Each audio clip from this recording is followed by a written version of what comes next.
Greetings, I'm Barrett and welcome to Meet Me at the Table. Today we're going to be doing a playthrough of Myth. We're going to continue what our characters have done after the Stone of Life. I know it's been so many years since I've done this.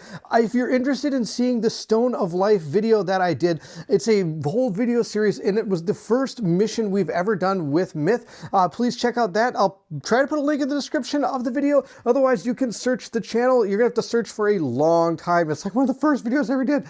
This game is the game that started my channel. This is the one that I was super excited to see played on YouTube, and sadly my friend Colin would not do it. So then that is why I did it, and the rest is history. I have created Meet Me at the Table, and now Colin and I together are that channel, and it's all because of this game. So we're going to dig into Myth. We're going to play through this second mission that we have, and I'll show you the ones that I had a choice of, and we're going to continue the epic story of Brian, Karen, and Ben and see how far they can get in Myth. And if you're excited to do that, then I need you to meet me at the table.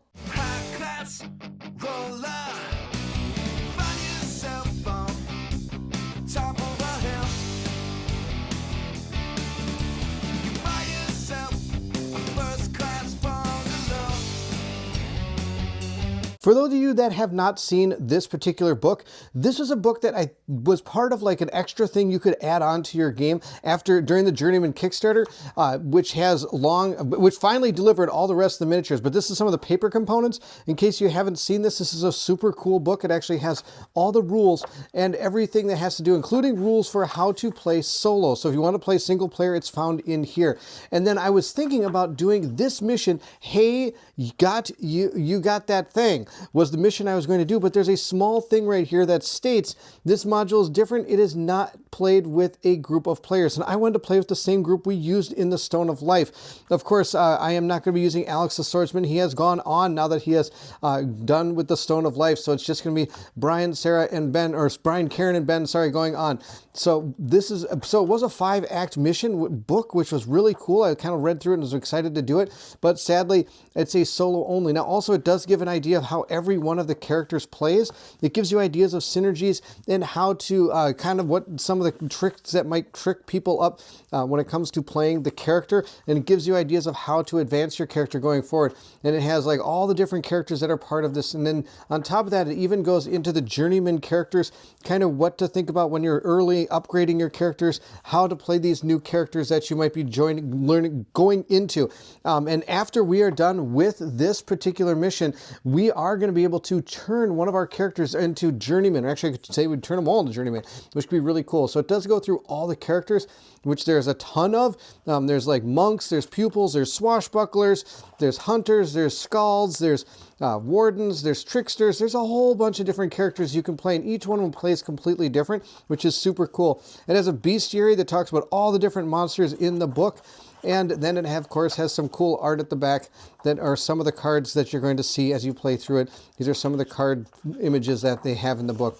And it has our alternate heroes. It has all the different art and things that go along with it. It shows you all the different items you can gain in the game. So that is the book that I am not going to be playing through that. Instead, because it was a solo game, so I had a choice between Avatar of Shadow and the Rot. And I was going to do the Rot, but the problem is it uses a lot of the infected models, and I don't actually have any of those infected models.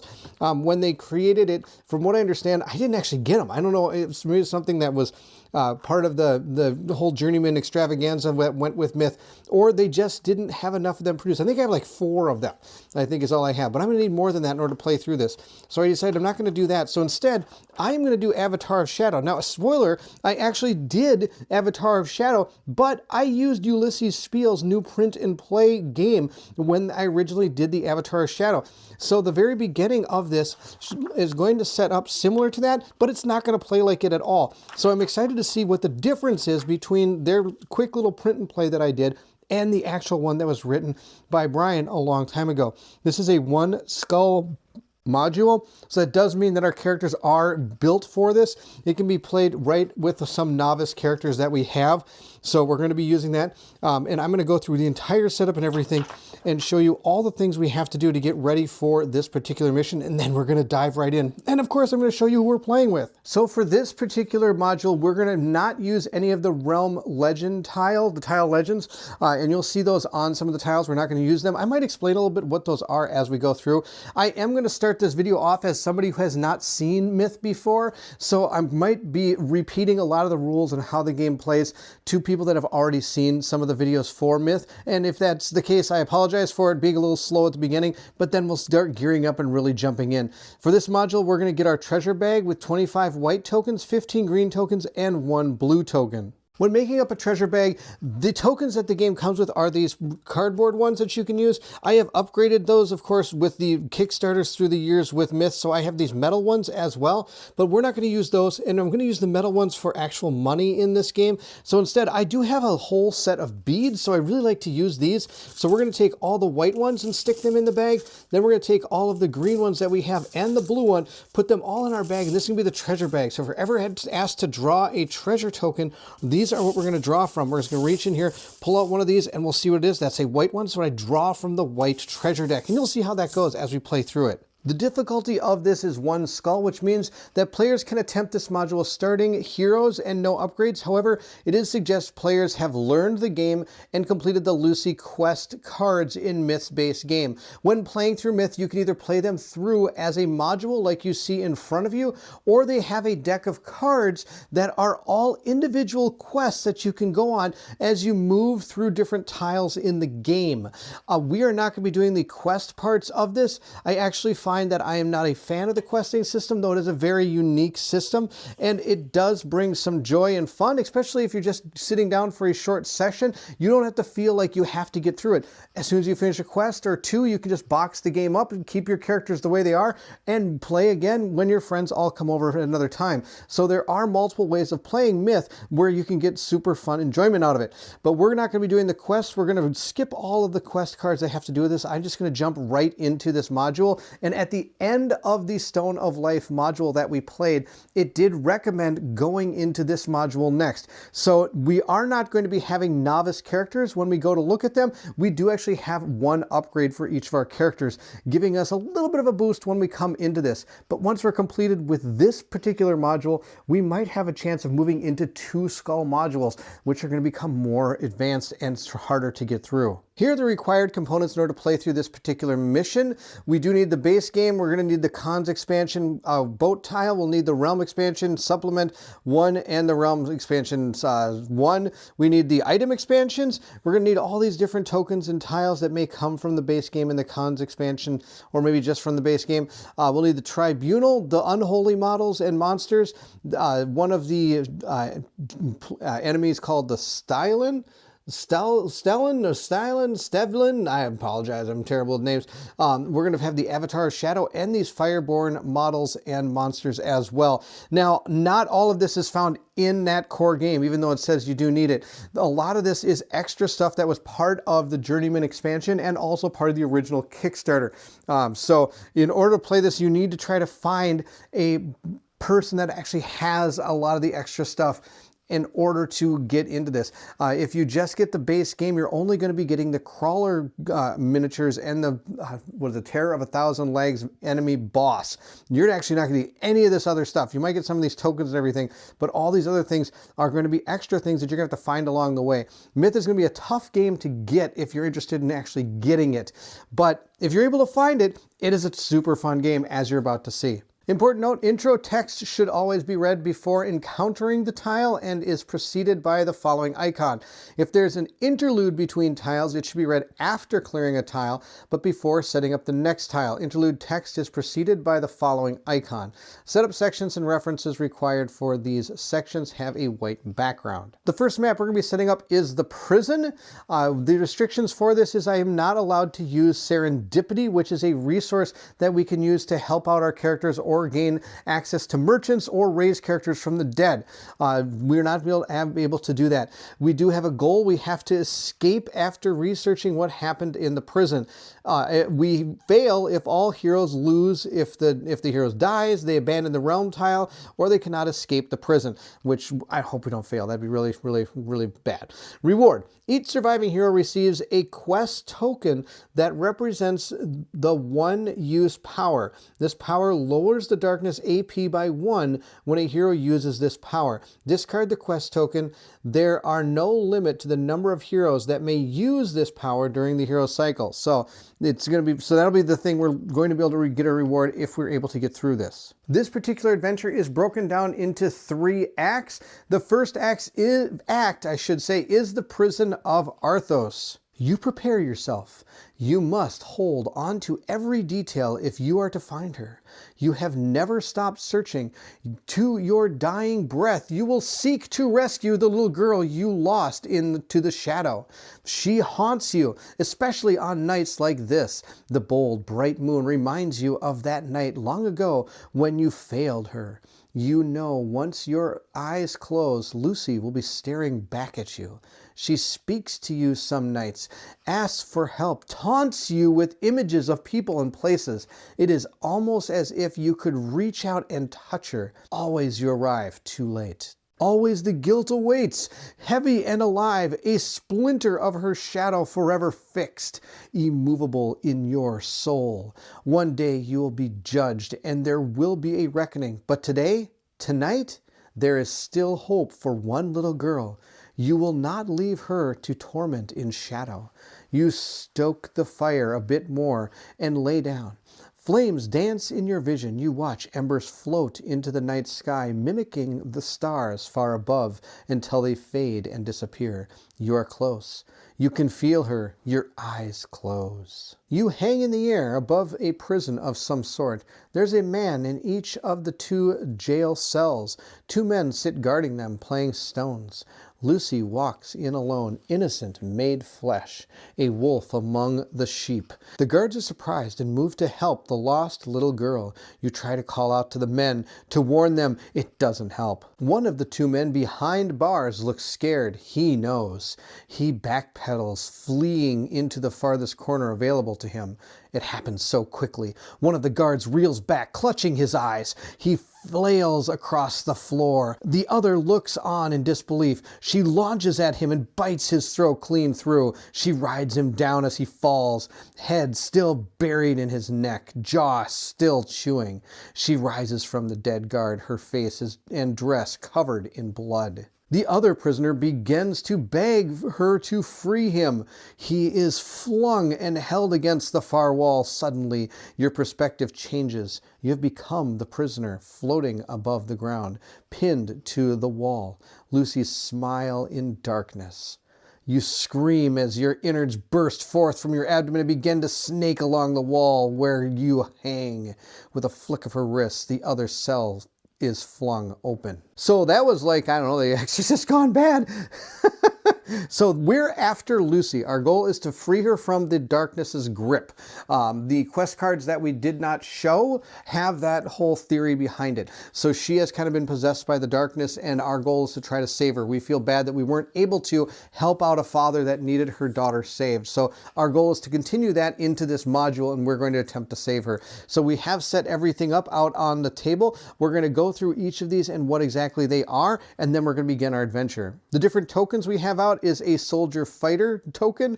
If we interact with him, it's going to take us 1 movement point, and we'll roll a d10 and consult the table. We have fireborn reinforcements. On the second darkness cycle, 3 fireborn appear on the left side of the tile and activate immediately. We have a cage with marked by a grave token. Again, we can use a movement point and roll a d10 and consult the table. Lastly, we have 2 crates out there, and again, similar to the last ones, all we do is have to use a movement point, and we can roll on the table and see what happens. These are combined tiles, so it all is one thing. We are going to start here. Our goal is to get to here, but we might want to try to collect some of this treasure, and we'll have to get through that seductress in order to make it. I'm going to quickly go through each of our characters. The first one we have here is Karen, our archer. The way this game is played is you have a deck of cards that are going to have actions and things you can do. You're going to be able to spend these cards in different slots here. Once they're full, they're up. You can't do anything else with your character. You're going to have a set of gear. We have our gear all up here. We started with a longbow and we have an arrow bag and adventurer's gear. This right here is the Stone of Life. We're able to claim that as well, but I don't have a card for it, so I just use it up here as a little, I just put the card like face down. What that Stone of Life allows us to do is we can resurrect a hero when they're dead just automatically, just boom, there you go. So we kind of have one get out of jail free card yet. Here, each character comes with a card that explains a little bit about how that character works. So for example, our archer here has a unique ability to deal with line of sight. The archer does not follow normal rules determining for line of sight. Enemies do not block line of sight for the archer. Normally they do for people, but not of course the archer because she's tricky like that. We also have ourselves 8 health. Our starting placard here will show us all the things we need to know. These are metal ones I got with the original Kickstarter.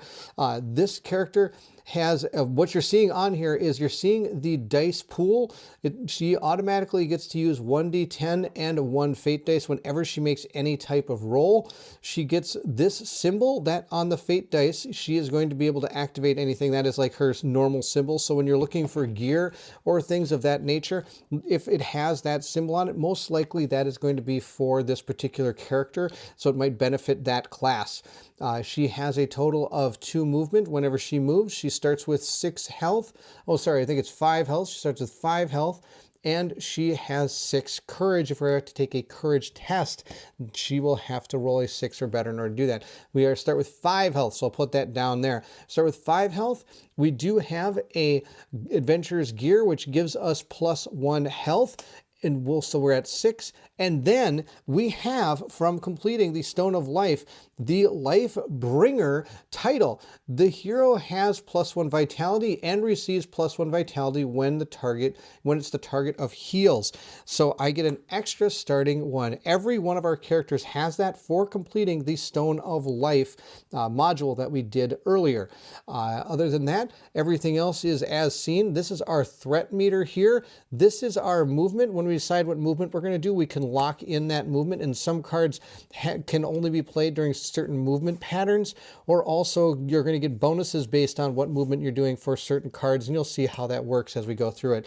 Every character gets a set of deck of cards right here. We're going to give our deck a truffle shuffle. Now, since we did complete the Stone of Life, at the end it did tell us that we were able to manipulate our hero deck, which means that we're able to substitute 1 advanced card for one of our novice cards. So as we're playing through this, you're going to see that advanced card in this deck, which is going to hopefully be good because I put it in there. It should be good for something. Now, every hero does draw up to 5 cards. Normally, there may be things that adjust that. We don't have anything that's going to adjust that at the moment. So we're going to gain 5 cards. We're going to flip these over and see what we have. We have Fool's Errand. There is a token for this right here. Fool's Errand is a card that allows us to make the enemies attack it, and you may see how this goes. It does have an ongoing, and in order to use this, I have to have a ranged weapon, which I do. And when I use this, I can choose a square within range, and the range is going to be found on your ranged weapon, and the range for this particular weapon is 5, so it's within 5 range. I can discard a ready ammo card. I don't have any at this time, but I'll probably be getting some because there are plenty of them in this deck. And place the Fool's Errand token in the chosen square and reduce the darkness meter by 2. I don't have, and I'll show you the darkness meter in just a second. Here's one of our ammo cards. We have that one. We also have Through a Needle's Eye, which is an attack. It does 1 damage, and attack 1 damage within target. If using ammo, the target is armored enemy. It has -2, so it's just a way of being able to hit something. We have another ammo. We have Find Weakness. Choose 1 target within range. Each hero attacking the target gains +1 d10 and +1 fate dice to the attack action. In addition, each hero within range gains -1 target number to non-combat actions and courage tests. So that's going to help us quite a bit. Now that you've seen all the cards we have, I'm going to explain a little bit about what these are. Over here is what bonuses or whether we can play the card based on our movement patterns that I was talking about earlier. All the cards we have can be played at any with any type of movement we do. But if you notice this one, if I do not move, I get plus 2 D10 when making my attack. This gives me plus 1, and this one just says I can make the attack. Now this one, I cannot actually make this attack. The different movement patterns you're seeing is stationary, careful move, which means when we use our movement, which you get 1 free move action per turn, you don't, if you move only 1, it's a careful move. If you move both, you've made a full move. There are cards like hustle and just run, I guess you could say, that are going to trigger this particular one. Down here, it's going to show you how many points towards the darkness meter that it's going to it's going to accumulate when you play the card. Also down here, you're going to see arrows going that way and arrows going this way. Arrows going up are actions. You can only ever play 1 action on your turn. So this would be the only action I could play. If I decide to play it, I'd place it down in my card area, and then I would be able to perform that action. I cannot perform any other actions that turn, but anything with an arrow going down is considered a reaction. You can play as many reactions as you want. And you can only play up to 4 cards a turn, unless, of course, you have something that augments that. So this character actually has some pretty decent cards right off the bat, and she is all set to go. Moving on to our next character, this is Ben the Acolyte. He has a total of 8 health. Again, if we look at our little placard here, he starts out with 6 health. He has 6 courage, 2 movement. He's going to be using this faith symbol as the recipe, or the roll on the fate dice that he is going to want to see to activate most of his things that he has. He, of course, has 1d10 and 1 fate dice to start. Almost every novice character, that's what they start with. But as we move into the journeyman things, that could change. I do have my adventurer's gear and my Lifebringer, so that means instead of 6, I have 8 starting health. I do have adventurer's gear. He has 2 different things here. The first one he has is a wooden plank. This is his normal melee weapon that he can use. It gives him 1d10, and if he does roll this when he uses his attack, he's going to be able to -1 threat after the attack, which is good, keeps his threat down. He did get to upgrade. When you do complete a module, when you're done, you get to keep cards that you've collected during that module equal to the number of titles that you have. So at the time, we have 1 title. So when we were all done, each of my characters were able to keep 1 card that they had received. So he kept the Dark Crystal. It gives him extra attack and fate dice, and a lot of this is going to be used when he uses any of his type of magic type attacks, and you'll see those in just a second. So that's what he has for that. He does get to draw 5 cards, so we're going to shuffle these up and get them all set to go here and see what kind of cards he is able to get for his first turn. Hopefully some good stuff. We'll see how it goes here. I will say, one thing I've noticed about Myth as I play is every turn you're going to be drawing your cards, and you're going to be able to perform actions from these cards. It's very rare that I have found myself having a dead turn because I didn't get cards that really allow me to do something. I have noticed playing the game that there's really a good amount of cards that no matter what, there's something you're going to be able to do. This particular character does have a couple things that are unique to him. He has faith and he has relics. So the relics are right here, and like I said, they're going to be used more for a lot of his faith-based magic attacks that you're going to see, or healing properties. And his faith is an interesting way. It says it is used to increase the effectiveness of many of the Acolyte's hero cards. The Acolyte starts with a base faith of 1, and each hero card played with faith keyword counts as 1 faith. The Acolyte can also use pray cards to gain additional faith. After resolving a pray card, each face down card on top of it becomes 1 faith. So you can really generate a lot of faith with some prayer cards. 1, 2, 3, 4, 5. I get 5 cards, and we'll see what we get. I have Feet of the Saints. This is one of our cards we get. It's a ranged tile, so this is going to affect the entire tile you see. And since it's a combined tile, it is the entire tile. Faith, it already is right there. So now if I play this, I'm going to have 2 faith. Each hero within range reduces the AP cost of attack actions by 1. That's going to be fantastic. Now, it's attack actions, not reactions. I also have Righteous Fury. Again, this is a faith card, range 4. The number of heroes equal to faith in range gain 1 damage to attack actions. That's absolutely awesome. I've got Soothe Words. Now, it's interesting that I drew this card. It's really good that I did. if you notice, this is a reaction card. It goes down, but it has a circle in it, and all of my movement is black. That means I can only play this card during the darkness cycle as an interrupt. So if somebody gets hurt, I could interrupt the darkness, play this card, and I'm able to restore 2 vitality to one target within range, and I gain 2 threat at a range of 2. I have Smite. This is just a range 1 damage card that I can use my melee attack, which would be my wooden plank. Attacking one target within range. If you played after Guided by the Light, you may play this card as an interrupt. So I could play this as an interrupt if that card was played first. But this can be played either as an attack action or a reaction.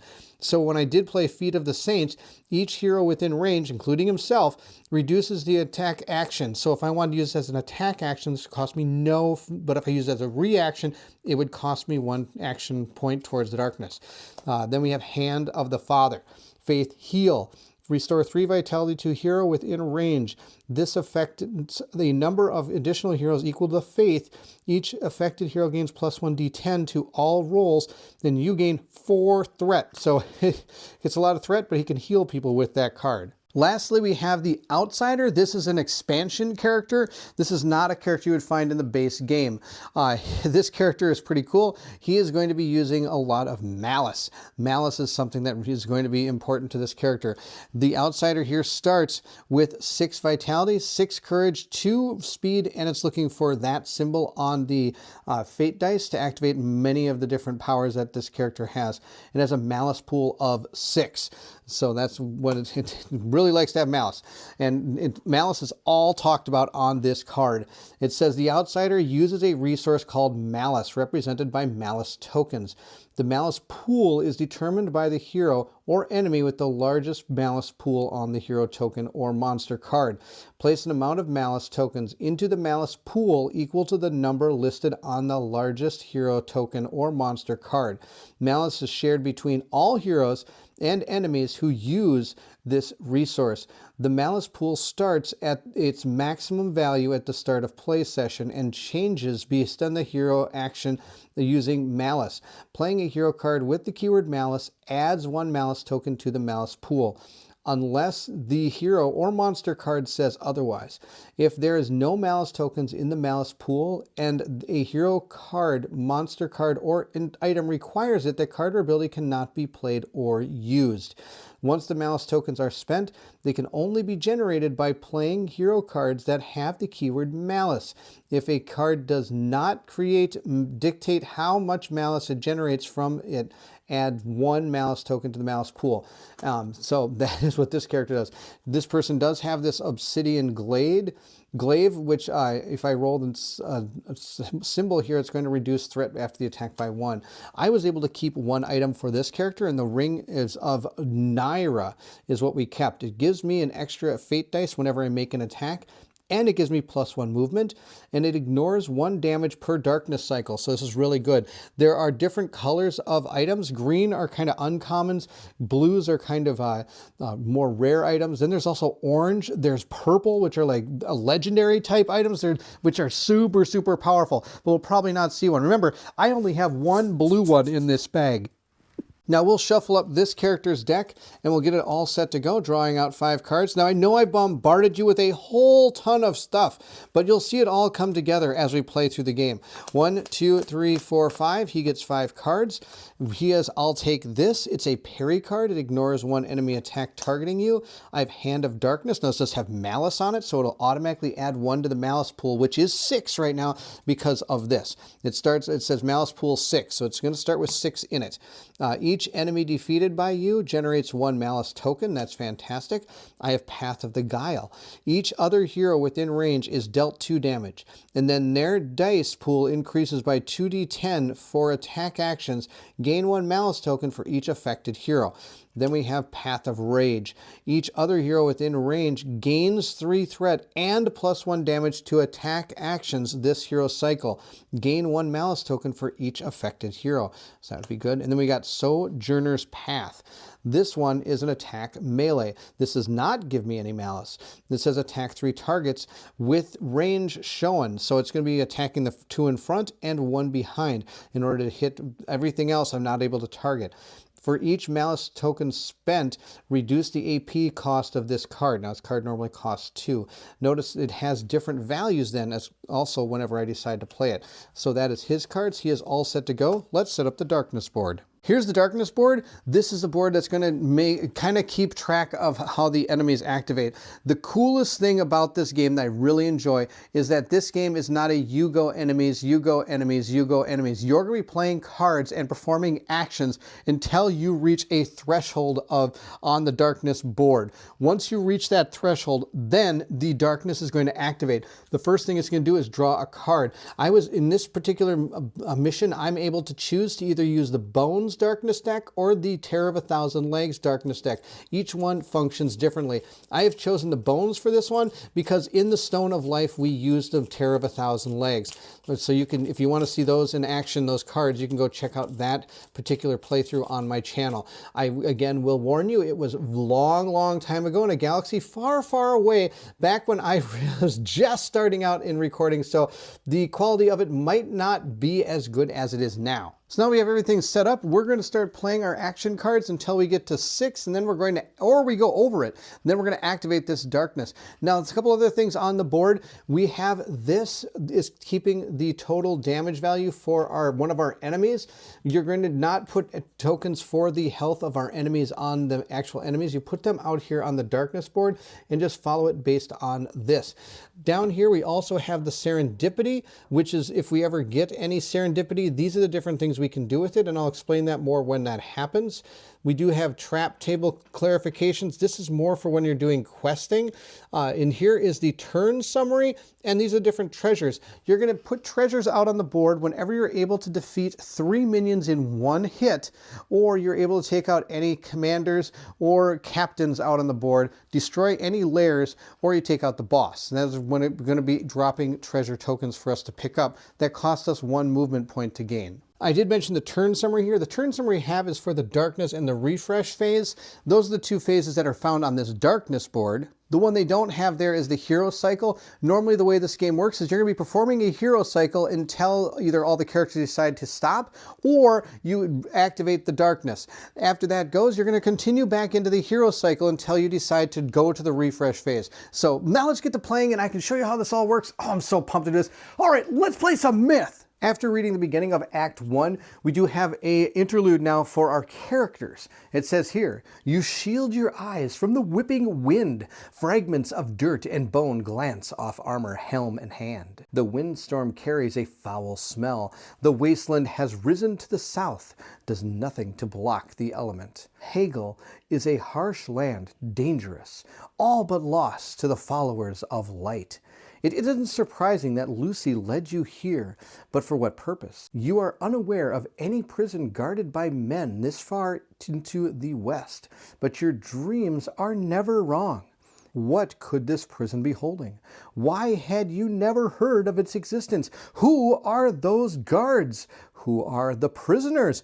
What could they have done to deserve to live out their life in a cell forgotten by men? Why did Lucy want the one she let live? Always more questions than answers.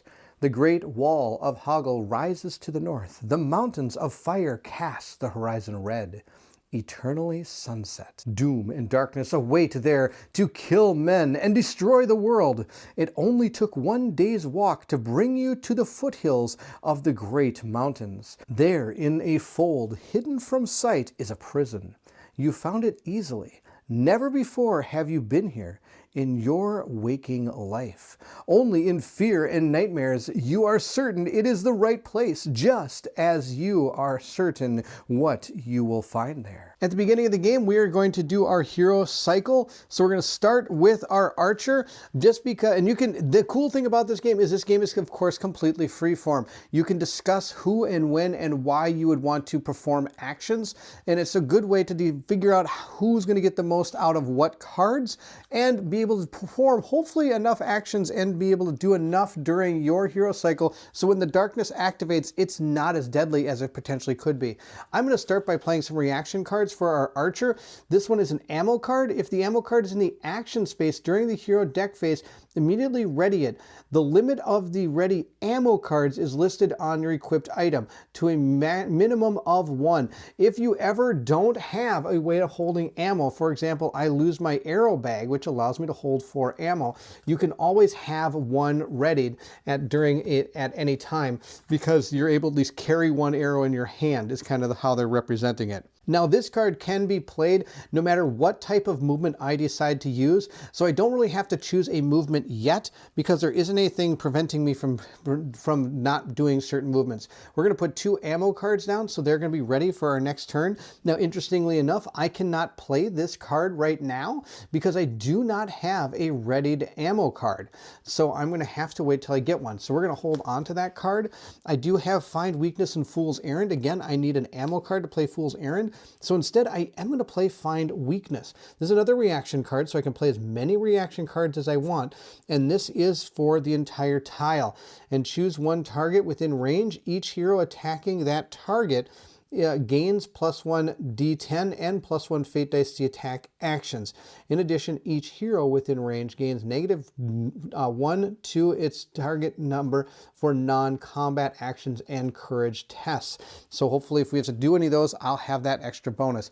That's all she's going to play. She's going to hold on to her 2 cards because she can't really do anything else with them for this particular turn, but she's boosting her allies and she's getting ready for the next turn. Now at this point, I'm going to have my Acolyte, Ben, he's going to move 1, 2 up to here. He is allowed to move a free move action up to 2 spaces. He is going to move his 2 spaces.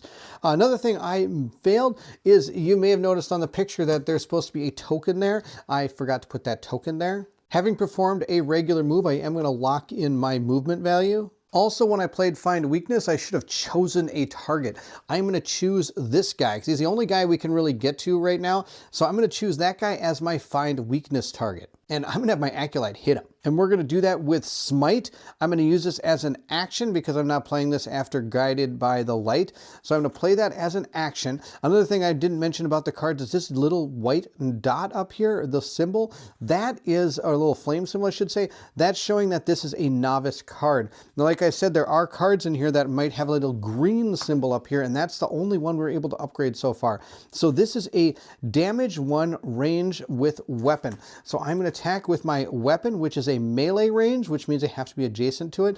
In this game, you can count range and you're counting, and you can move diagonally or orthogonally. It is up to you. So I am able to hit this particular enemy, and we're going to attack it with our wooden plank. To make our attack, we are going to create our dice pool. Our dice pool is going to be created by everything that is affecting it. So we do have our weapon, which is going to be a D10. We have our hero tile.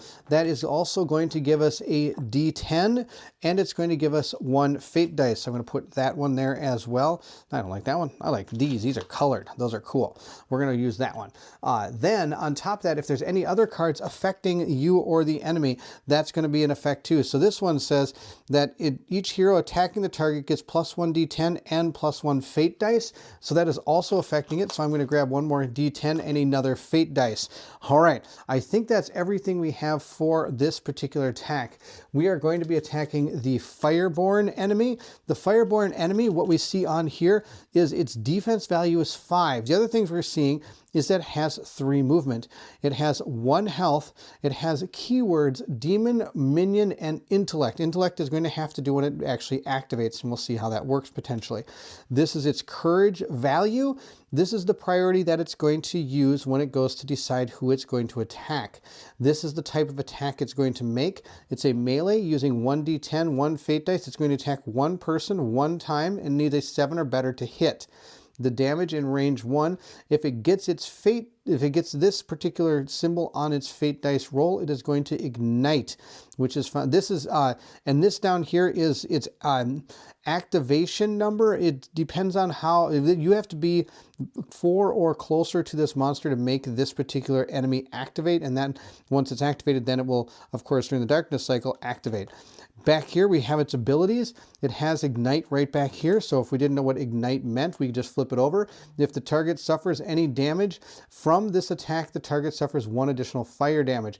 It is also Planar. If this figure spawns from a lair or appears during the resolution of a darkness card, the figure activates immediately. And then on down here, it shows you how it's going to spawn based on what it is. So we have initial spawns, normal spawns, and heavy spawns.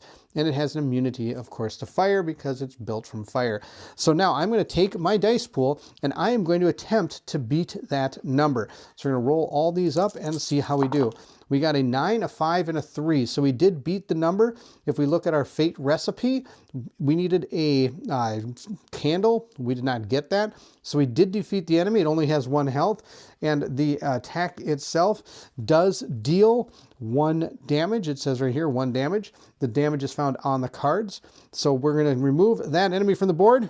He is super dead. I am then going to gain threat equal to the amount of damage that was dealt. It's not how much damage, I should say damage inflicted, not how much you deal. So if, for example, if that particular attack would have done 3 damage, I still would only get 1 threat because I only had to deal it 1 damage to kill it. I'll place my weapon back up there, and I'll now move the darkness meter up equal to the amount of activation points that I used. So I had 1, so it's going to go up to 2. At this point, I'm going to have my outsider move 3 spaces. He can normally only move 2, but because we have the Ring of Naira, he is able to move an extra movement point.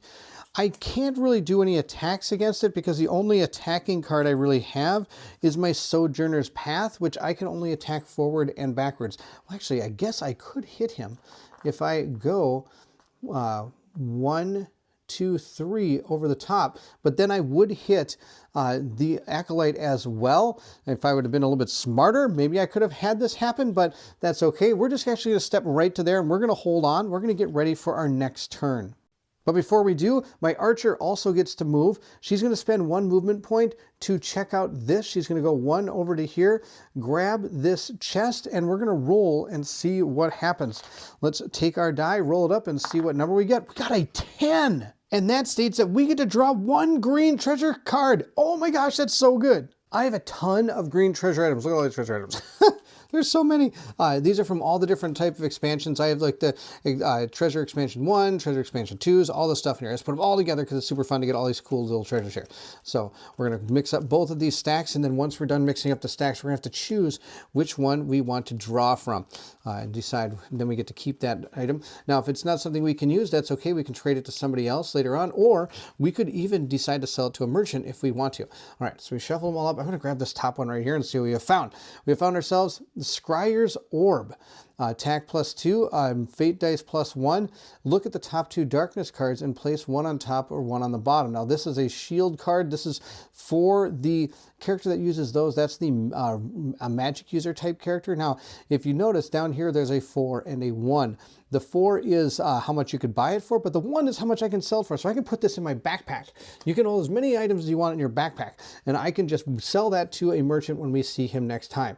So that is what we found when we looked inside of that crate. Now that our characters have all decided to stop, we're going to move into what's called the hero deck phase. At this point, we're going to reduce threat. Now, he's the only one that has any. Threat is going to be reduced equal to the amount of empty spaces you have in your character's dashboard here. So we have 3 here, so we're going to be able to reduce it by 3. I only can bring it down to 0. That's the max you can go to. We're going to clear any of our action spaces and discard those cards.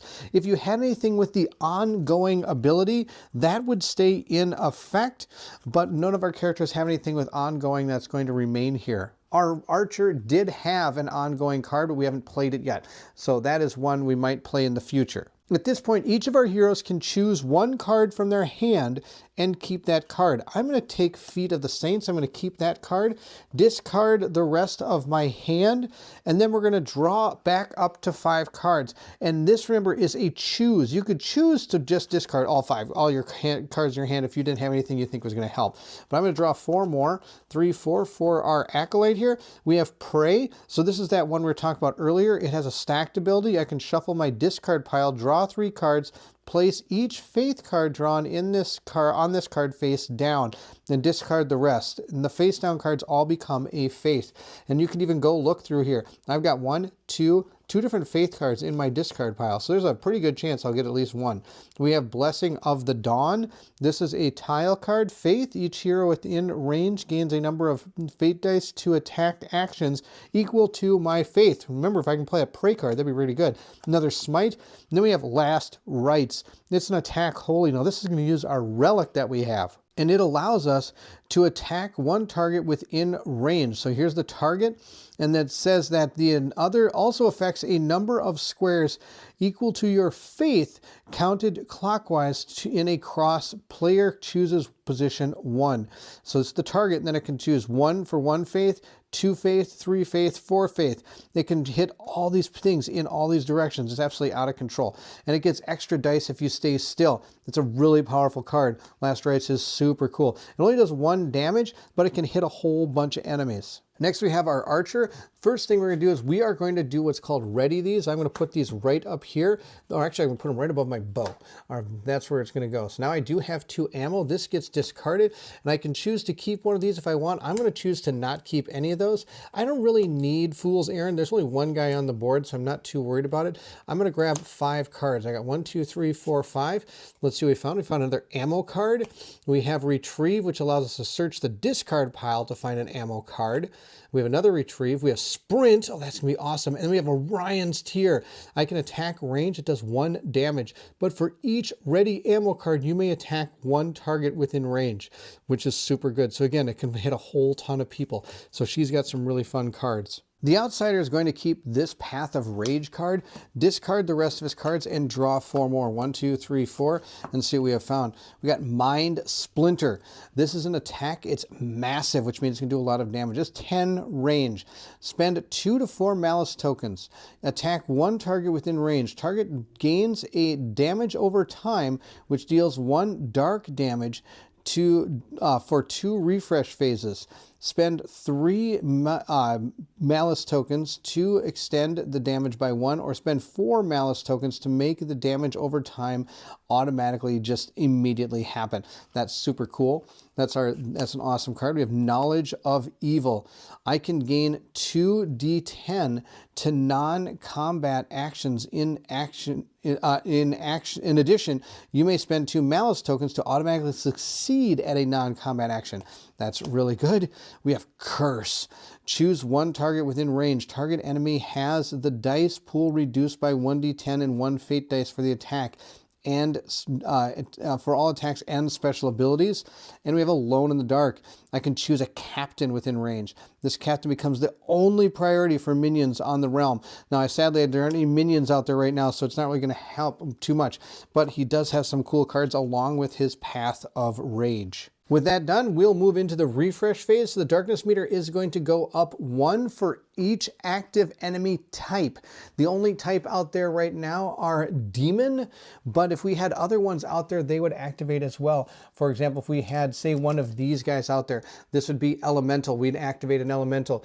Or if we had one of these guys out there, he is unholy. He's a different type of enemy, so he would add to the darkness track, equal to the amount of active enemies out there. We don't have any allies to activate. They would activate at this time.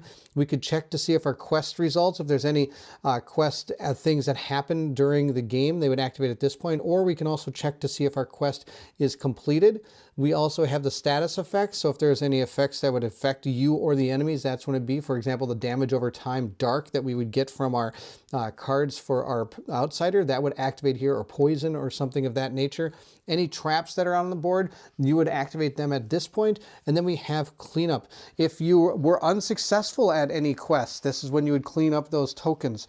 Also, if your hero goes down, they would be removed from the board during the cleanup step. Again, we're going to start with the archer. I got a plan. First thing she's going to do is put another ammo into her ammo slot here, and then she's going to sprint. So she's going to be able to gain 3 additional movement. So I'm also going to lock in my movement value. So she has 5 total movement that she can move. That does raise the darkness by 1. And she's going to move 1, 2, and then she's going to use 1 more movement point 3 and 1 more movement point 4.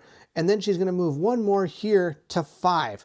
So those are the 5 movements she's going to do, and she's going to spend 1 movement point each on these 2 tokens. Let's check to see what happens when we talk to our soldier. We got a 4. It says we get to gain 1 malice and discard the fighter token. Then we can also check the cage and see what we get. I got a 7. Gain 1 malice and draw a green item. Our malice total is going to go up to 8. I've kind of just represented it by this die. Also, I'm leaving it next to the outsider because he's the only one that can actually use malice. Is there even 8 on this die? There it is. Found the 8. It took a long time. And I get to draw a green treasure card. We're going to draw from this deck this time. Oh, I found another longbow. I got 2 longbows. All right, we can sell that one too. Moving over to Ben the Acolyte, he's going to start by playing Feet of the Saints. It's going to allow us to lower our AP cost of attack actions by 1 this turn. Now I can't move fast with him, but that's okay. I don't have any sprint cards in my hand, so I'm okay so far as to what movement I still want to do with him. Moving over to Brian, he's going to play that Path of Rage. It's a reaction card. Again, I can't sprint with him now, but that's okay. Again, he doesn't have a sprint card in his hand, so he's only going to be able to do one of the normal movements anyway. This is going to raise the threat of each of my characters by 3 within range 3 and deal 1 damage to attack actions this hero cycle. I'm going to gain 1 malice token for each affected hero. So I'm going to raise this to 10 because I am affecting 2 other heroes. It does say other hero on here. I'm going to try to remember that by placing a couple dice next to these guys that show that symbol. Hopefully that'll remind me that they have +1 damage. They also both had to gain 3 threat because of that card. At this point, we're going to move back to our Acolyte. Ben is going to activate his Last Rites card. It's an attack Holy Relic and attack 1 enemy target within range. The range is 4. Then I center this on wherever I want to, and then I'm going to be able to lash out equal to the amount of faith I have. I only have 1 faith right now. I actually have 2, I lied. I've got 2. 1 for my character and then 1 for this. So we have a total of 2 faith right now. I'm going to target it so it goes like this. So the target is here and it goes 1, 2 out to there and not actually hit the outsider. We do not need to be hitting Brian the outsider. That'd be very bad. So we're going to then have to spend 1 active action in order to do this, 1 action point, because we have the Feet of the Saints in, which means it lowers the activation points of this by 1. So it's only going to cost me 1 to do. And then based on the whatever movement I decided to, I get to add or subtract dice, I guess, from this. I am going to choose to careful move. So at this point, I am going to lock in my careful move action. So we'll place our Last Rites card here. I am going to get a D10 for our dice pool because of the card. Then we're going to use a relic. The relic itself is going to give 2 D10 and 1 fate dice. So we'll grab 2 more D10 and 1 of our fate dice. Our character also gives us 1 D10 and a fate dice for being an Acolyte. This character does have a 7 defense, so we have to get a 7 or higher in order to damage him. Let's roll these up and see how it goes. Hopefully we get enough to damage him. We've got a 9. That's way more than enough. 7, 8. Now notice we got 3 different ones that had actually affected him. But once you hit, that's just what happens. So we're going to do our damage of 1. But because of our Path of the Rage in play, we are going to do 2 damage, bringing this character down to 5 health. Sadly, I did not get any of the Acolyte symbol here, so I do not get to activate the fate recipe on that card. Our darkness goes up by 1. And if I was smart, I might have played this one first. Each hero within range gains the number of fate dice to attack actions equal to faith. And it doesn't cost anything to play this, and it's a reaction. I should have probably played that first. But maybe it'd be best not to play it because I have a lot of threat right now. And my threat actually is going to go up by 2 because I did 2 damage. So I'm already at 5. If you get to 10, when you draw the darkness cards, there potentially could be some really big ramifications that will stay with you for the entire act because you're going to hit what's called a threat penalty. So I think actually we are going to hold off on playing this card. Even though it'd be good to get some more fate dice into our character's pool, being able to clear some threat at the end of the round might be best. Now our archer is going to go and she's going to do something super cool. She is going to fire off she has a range of, 5 with the bow, which is sweet. I'm going to play Orion's Tear. What Orion's Tear says is I can do an attack at ranged. For each ready ammo card, oh, I cannot play Orion's Tear because I sprinted. Look at this. I can't play it. I have already sprinted this turn, so I am not able to play any more cards for our archer. Oh, that makes me so sad. I had such an awesome plan. Because if I would be able to play Orion's Tear, I could do damage to targets. It does, for each ammo card, you may attack one target within range, and you can attack this same target with multiple ammo cards. Just keep plugging that target full of ammo.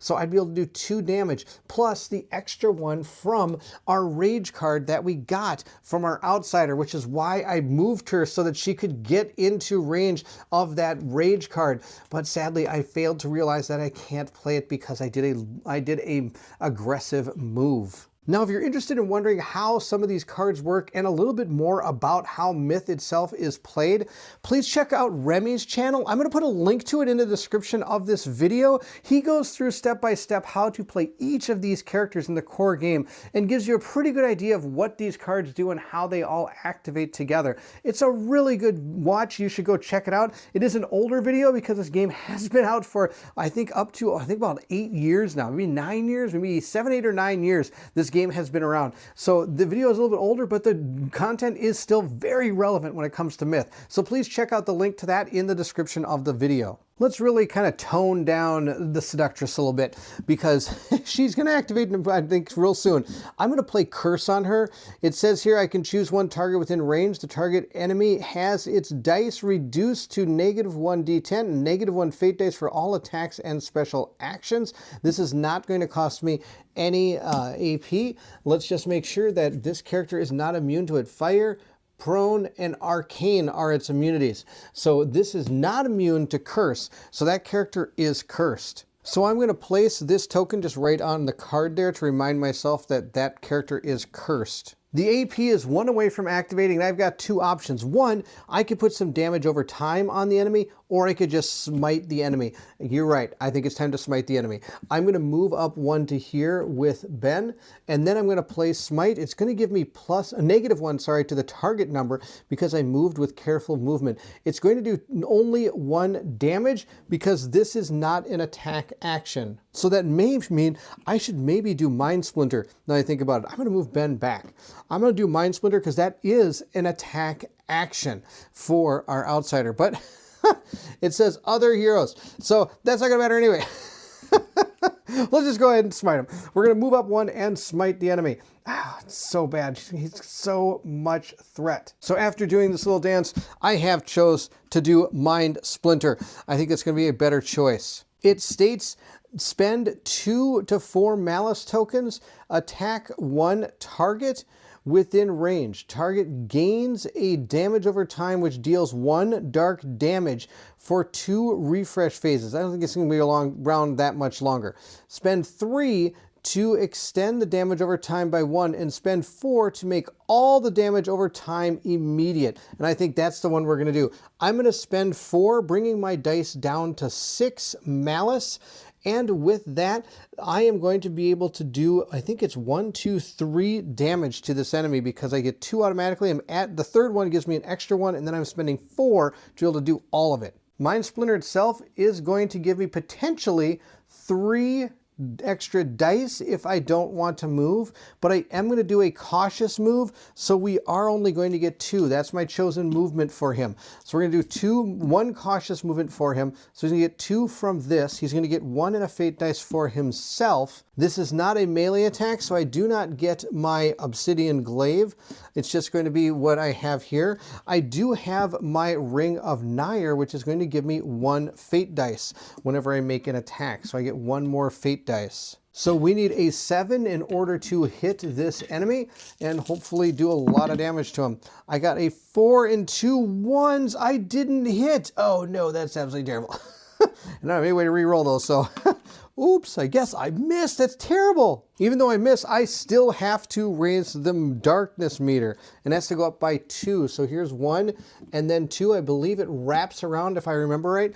So I now draw. Now we're going to go into a darkness cycle. We have hit the threshold of 6, so we're going to draw an event card, which is right here. First, let's give these a little truffle shuffle here. I know I already shuffled them once, but we're going to shuffle them again, get them all set to go. We'll draw our card, and we'll start at the top.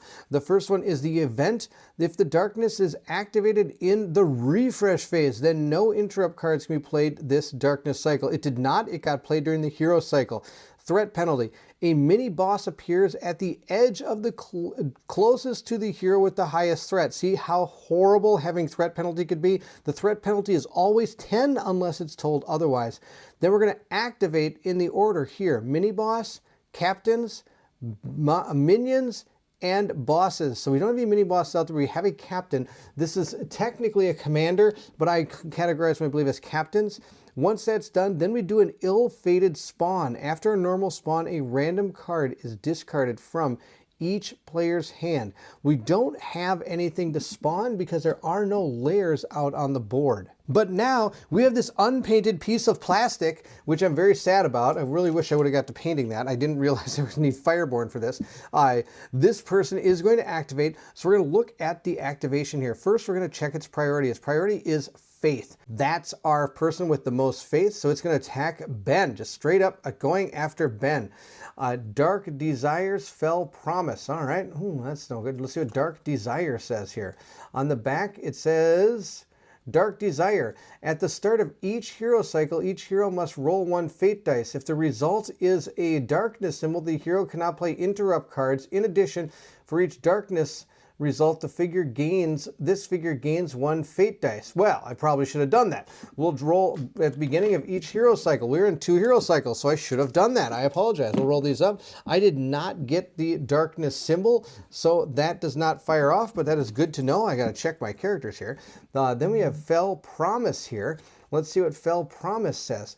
If a hero or ally successfully attacks this figure, their dice pool is reduced by 1 until the realm tile is clear. Oh, all right. Well, that means that my attack ability for my acolyte is now -1d10. So I got to watch that now.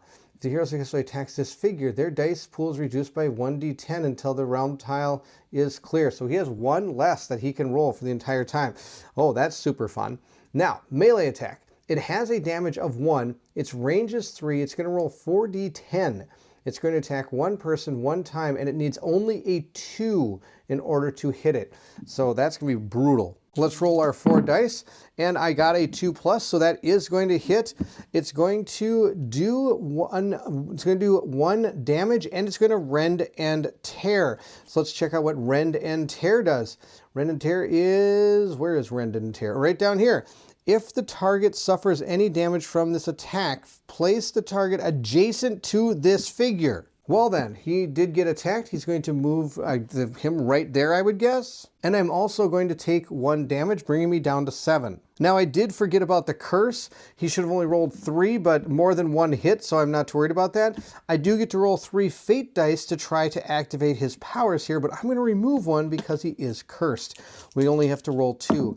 Now, at this point, he is going to start at the bottom and try to activate these. Once a fate dice recipe is activated, those dice are no longer used to check other ones in this order. So if I actually did have 3 and I had rolled this, I would have activated Nightmare, but then those 2 dice would have been spent and I wouldn't have activated Seduce because I wouldn't have had that extra darkness die to be able to do it. Now, of course, if I had rolled that, that'd be super bad, and I would activate Nightmare and then activate Seduce. But the way that we have it here, we rolled nothing. We had those 2 symbols. None of those are going to be a fate dice recipe for this particular enemy, so we are safe from anything absolutely out of control that could happen to him. With the darkness cycle complete, we'll move right back into the hero cycle. I have not stopped yet. I do have a careful move with my acolyte, which I intended to go over here and grab this chest.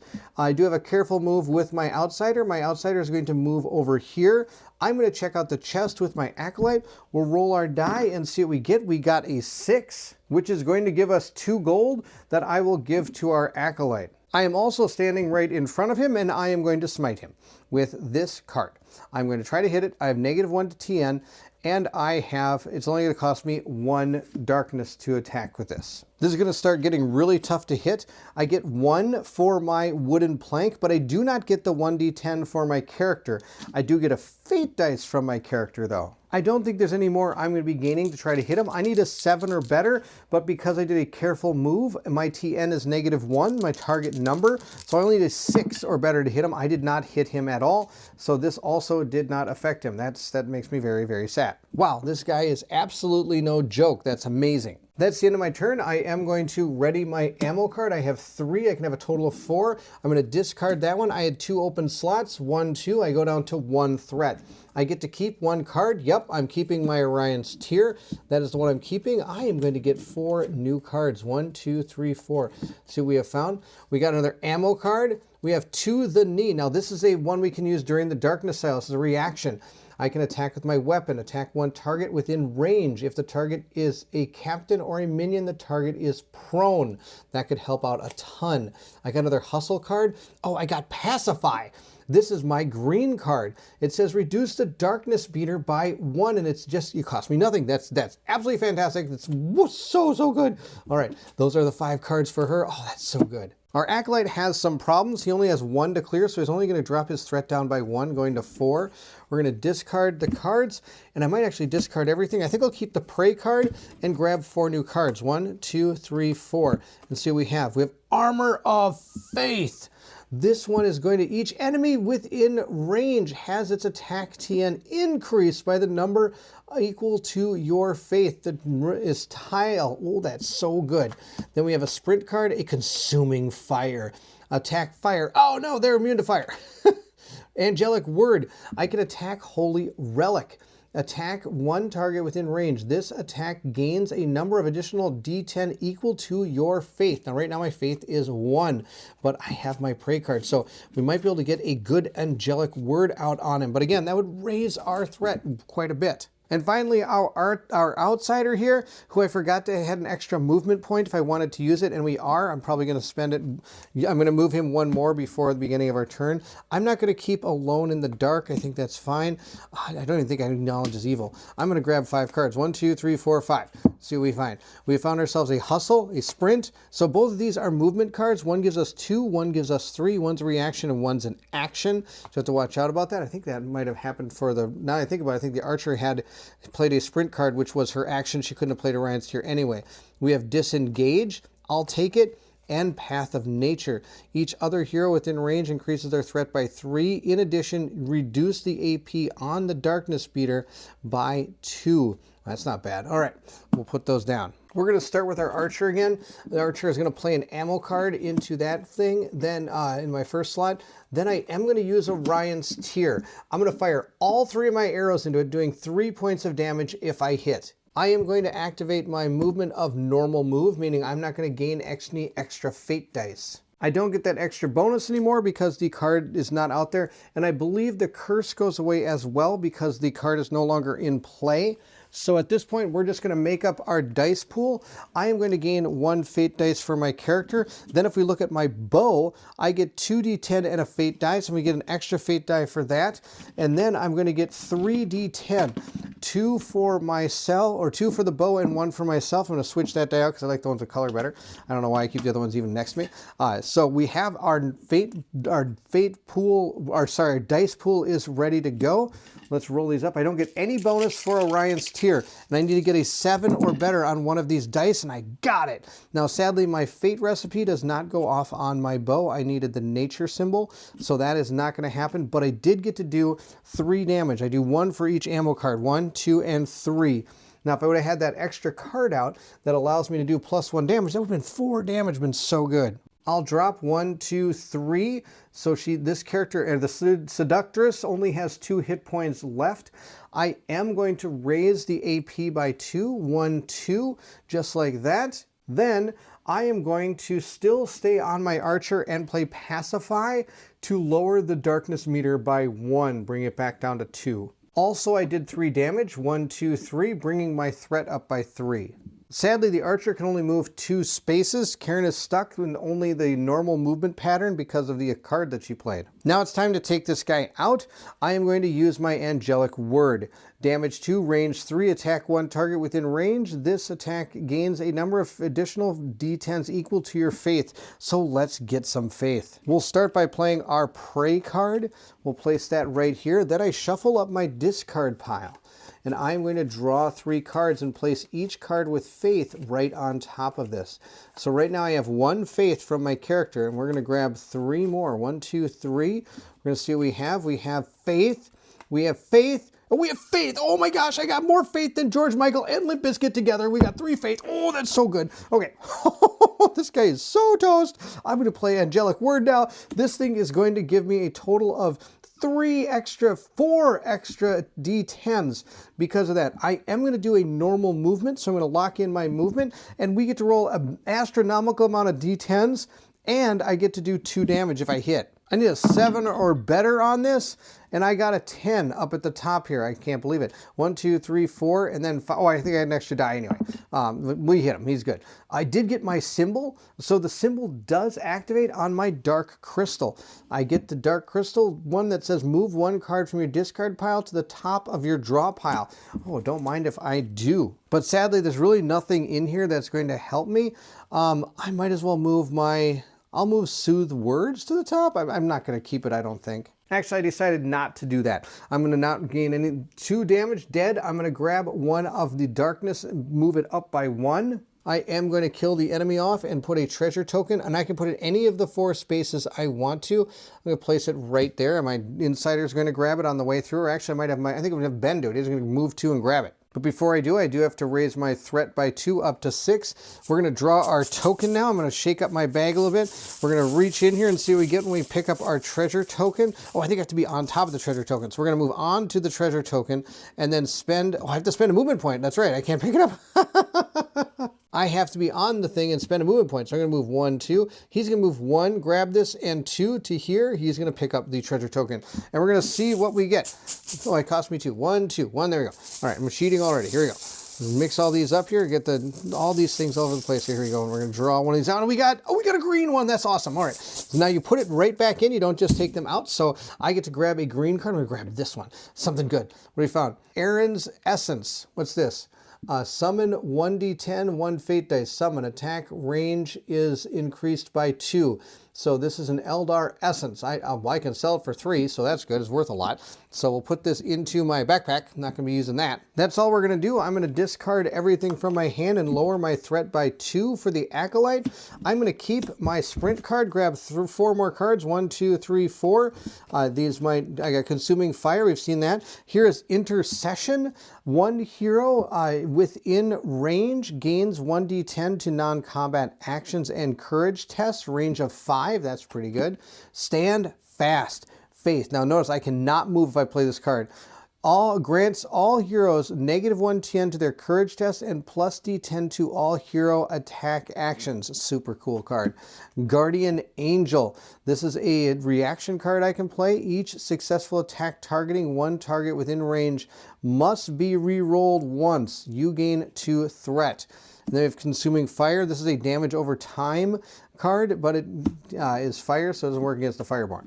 All right, those are his 5 cards. Looking at Karen the Archer here, I'm going to lower the threat by 1 to 3. I'm going to get rid of these cards, load my ammo in. I'm going to keep my Hustle card and grab 1, 2, 3, 4 cards.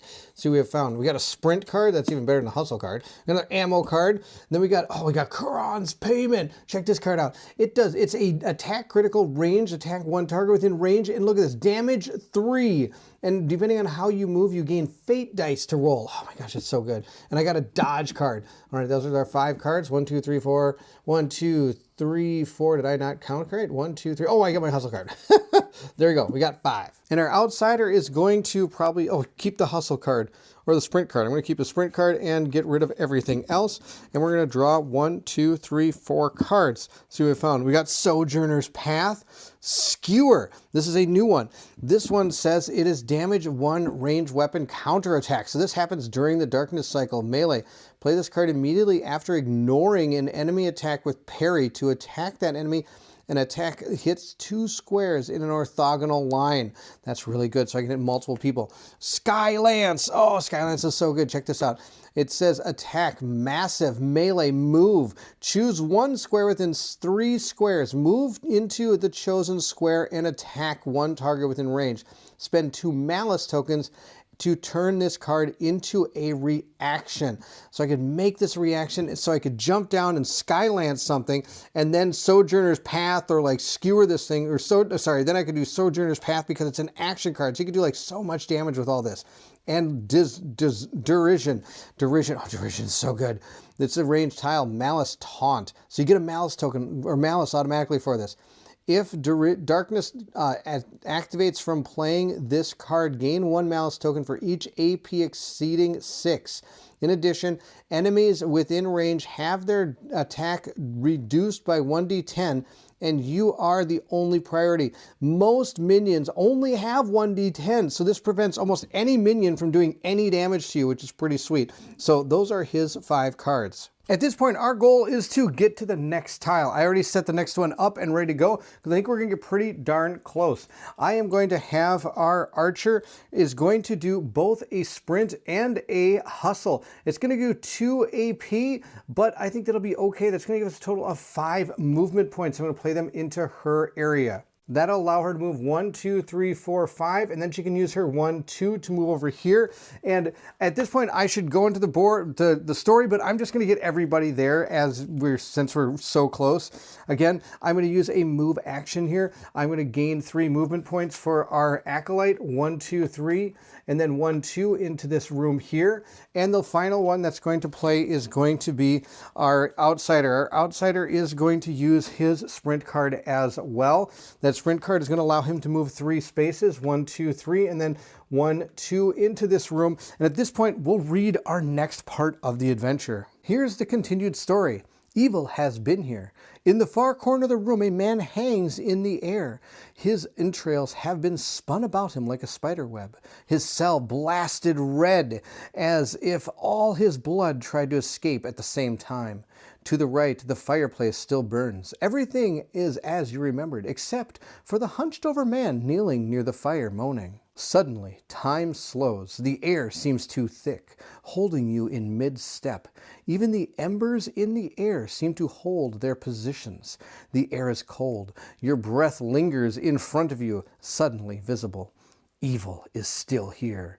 The door to the room slams shut. You try to open it, but some cursed force binds it. Before we continue on, I do have to add AP to the darkness because I did put down 1, 2, 3, 4 different movement cards, which is going to raise this 1, 2, 3. It's going to trigger the darkness, but there is no active enemies, so I will not draw a card, and we'll go back to 0, and then we're going to add 1 for the final movement card I used. Here's the setup for the second tile. I have set everything up, and I placed everything where it's supposed to go. When I was originally just setting everything up for us, I may have put a few things in the wrong place, but now I have it completely set up the way it's supposed to be. So if you see a difference from when you saw it just a second ago, that's because I was just kind of laying things out and getting things ready to know where I needed to go next. Now I have it all perfect. So we have all our different points of interest out here. We're going to have to deal with a Darkness Falls trap, and I'm going to zoom in on all these a little bit so I can show you these. We do have a Soldier Fighter token that we'll have to interact with, a Grave Marker that we're going to interact with. We have some bookshelves. There's a couple, one here and one here, and then we also have this trap door that we'll have to check out. There might be something we need there. Who knows? Here are the first few things for the reference setup here. First, we have the Darkness Falls trap card. We are going to consult the Darkness Falls trap card. I have it right here. We'll look at that in just a second. If the trap fails to the player, failed to disarm the trap, then what? STVLN, is that even a word? I don't think that's a word. I'm going to call him Stylin. Stylin the leash. Trust me, he's Stylin. It's good to go. Stylin the leash appears. If the players succeed at the trap, read the soldier interlude followed by the tile interlude. So that must be the way we continue on to the next tile. It's going to be completing the Darkness Falls trap. We also have a soldier. The soldier may be spoken to by the player who ends their turn adjacent to the soldier. Spend 1 movement point, read the soldier interlude. Okay, it's another way to read the interlude. And then we have the Grave Marker. This token may be searched by a player who ends their turn adjacent to the Grave Marker and spends a movement point. You can discard the token, then roll a d10 on the following table. There's a table right below it. There's a table right here. That's the one from up here. We also have bookshelves. There's a few bookshelves out there. You can search them if you end next to them and spend a movement point. You can gain some potions, some gold, maybe a super potion, and a blue treasure token goes into the treasure bag, which could be drawn. Oh, that's so good. That's actually really good. We also have a trap door. That's that lock. It says here it may be removed by a player who ends their turn adjacent to the lock token and performs a non-combat target number 4. Then discard the lock token. The trapdoor may be searched by an adjacent player who spends a movement point, gaining the Craftsman Goggles. I have no idea what those are, but if they're locked up, probably sounds like a good plan. That brings us to our Darkness Falls card. We have the setup. We're going to use rune tokens to represent the successful disarm. Randomly select a mini-boss to encounter if the heroes are damaged 3 times. We're not going to grab a random one. The mission itself told us that Stylin is going to jump in here. If that happens, also instead of runes, I will be keeping track on a die. I think they'll just be easier. Then we can disarm. Each hero may attempt to disarm the trap once per hero cycle by discarding a hero card from their hand if the trap targets them. So it's only if it targets them. This grants them 1 non-combat action to disarm at a TN 7. If the hero is successful, place 1 rune token, like I said, we're going to use a die, on the square. This trap must be disarmed 3 times. I guess if it's going to be on the square, I better use the rune tokens. I'll grab the rune tokens. We will use the rune tokens, as it says. Activation. At the start of the hero cycle, the heroes roll a fate die. If the result matches any hero's defining attribute, that hero is dealt 1 damage if they fail to the disarm roll. If the heroes collectively take 3 damage before the trap is disarmed, a random mini-boss, not a random mini-boss, Stylin, is going to appear adjacent to the last hero, damaged by the max AP. And the max AP on the darkness board is reduced by 1. So instead of triggering at 6, the darkness will trigger at 5 then for the rest of the act. So I'm going to have to get 3 rune tokens. We need Stylin. It could be anywhere because this is like this is supposed to be kind of representing a trap that's kind of throughout the entire tile that we're dealing with. Like I said, it's hidden. Start of each hero cycle, it's going to activate. We need 3 target number 7s. We have to succeed on those to disarm it. The range is tile. The effect is 1 damage and max AP is reduced by 1. If we are able to succeed, we're going to gain 2 serendipity. The rhyme tile restrictions is none. And this, of course, is covering all the tile here. So there we are. And we, like I said, are all set up and ready to go. Here are the 2 bookshelves over here. There's the corpse token, the lock, the guard. Now, I'm not sure how this works, but it looks like there's a big wall that runs through this entire thing, but I'm actually going to pretend that that is not a wall because otherwise I wouldn't be able to get over here at all. So we're going to be able to just freely move around this map as we see fit. It is going to be, as far as I'm concerned, 1 big empty open room, except of course for the cell here, where I'm going to say we can't get into that. That's a cell, but I'll say this cell got busted open. We can get in there. I think we're good to go here. There is a wall right here, though. We're going to abide by that wall because it has a red line. That means we cannot pass through it. Actually, this does have a red line, and that is a red line, and that is a red line. Oh, I see, and there's a little opening here in both of these. There's openings right there. I'm actually going to say the red line goes across there as well, just to make it so these are 2 separate cells. We do have entrances to both of these if we want to go there. No reason to. But there isn't any red anywhere else, so that does mean that these are not walls. These are actually walls, the ones that actually have the red line. So there we go. That's how we are going to play this. I think that's it. It is going to be our turn, and we have done all of our stuff. We've done all our movement. We've played our movement card, so we're actually done with this hero cycle. So we're going to move into the refresh phase of the game here. There isn't anything to activate when it comes to enemies, so the darkness is actually not going to activate. And we are going to discard our 2 cards here. We're going to lower this by 2 because I had 2 empty spaces. We're going to see if there's anything I want to keep. Oh, I should have played my ammo card. There'd been no reason I didn't play my ammo card. So this is actually going to only go down by 1. So we're at 2. This does a lot of damage, but there's nothing really to hit right now. It's all about moving around and dealing with this trap. 1, 2, 3, 4, 5. So I'm going to grab 5 cards. But if the leash comes out, Stylen comes out, we're going to have to deal with him. We've got the the underworld. Attack, bleed, weapon. Attack 1 target within range. If using ammo, the attack hits the target, gains damage over time. And the damage over time deals the target 1 damage during a number of recess phases based on your movement. So it's, if I don't move at all, I'm able to target something more deadly than being able to move. We have another ammo card. Play that right now. Vision of the Mark. Your next attack action that uses ammo gets a D10 and a fate dice and +1 damage. Another ammo card. I'm going to put that out. And Circumvent, it's a counterattack dodge weapon. Before resolving an enemy attack targeting you, attack that target, then move 2 spaces. Ignore the enemy's attack. Not considered a move. That's pretty good, but we're not being attacked right now. We're not probably going to use any of those cards. As for Ben, 1, 2, 3, get rid of 3 of it, which is really good. I am going to keep my intercession card. We're going to get rid of those, and I'm going to draw 4 cards. 1, 2, 3, 4. See what we have found. I'm hoping for Pray, Last Rites, Attend the Weak, and we got a sprint card. Good. I was really hoping I got a movement card. Attend the Weak. This is a faith heal. It restores vitality equal to twice your faith to 1 target within your range. Gain 3 threat. If you have, like, if that would have been with the 3 prayer card over here, that would have been twice. It would have been 6, 7, 8. I could have healed 8 damage. So Tune the Weak is awesome. But I did kill. Oh, I don't need to discard these yet. I get to keep them. That'd be good. I need these 2 cards. Is what I need. This one is actually a faith. 1 hero within range gains a D10 to non-combat actions and courage tests. That's gonna be huge. I'm gonna really need that, especially if we're trying to search some of this stuff. The sprint card, like I said, is going to give me 3 extra movements. We got 5 movement with him. Our outsider is going to discard a card. I'm not going to worry about his threat. It's not even there. 1, 2, 3, 4, 5. We're going to grab 5 cards. Attack is just a straight normal attack card. Dark Fate. Malice Ongoing. Each time you roll a darkness result, add 1 malice token to this card. When this card has 3 malice tokens, you may clear it to gain 2d10, 2 fate dice, and +1 damage to an attack action. Oh, that's really good. We got a sprint. That's awesome. Shrouded in Darkness. It's a taunt. Spend 2 malice tokens for each enemy within range. You are treated as the only priority. Enemies attacking you have their fate dice pool reduced by 1, so it's going to help prevent them from doing special attacks on you. I have Path of Faith. This is one of the ones I upgraded. Spend 1 malice token each. There's 1 malice token each.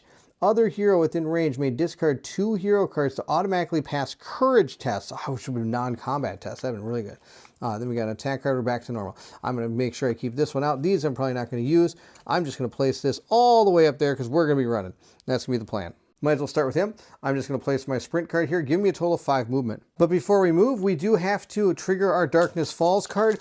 It does say this is going to activate at the start of each hero cycle, which is right now.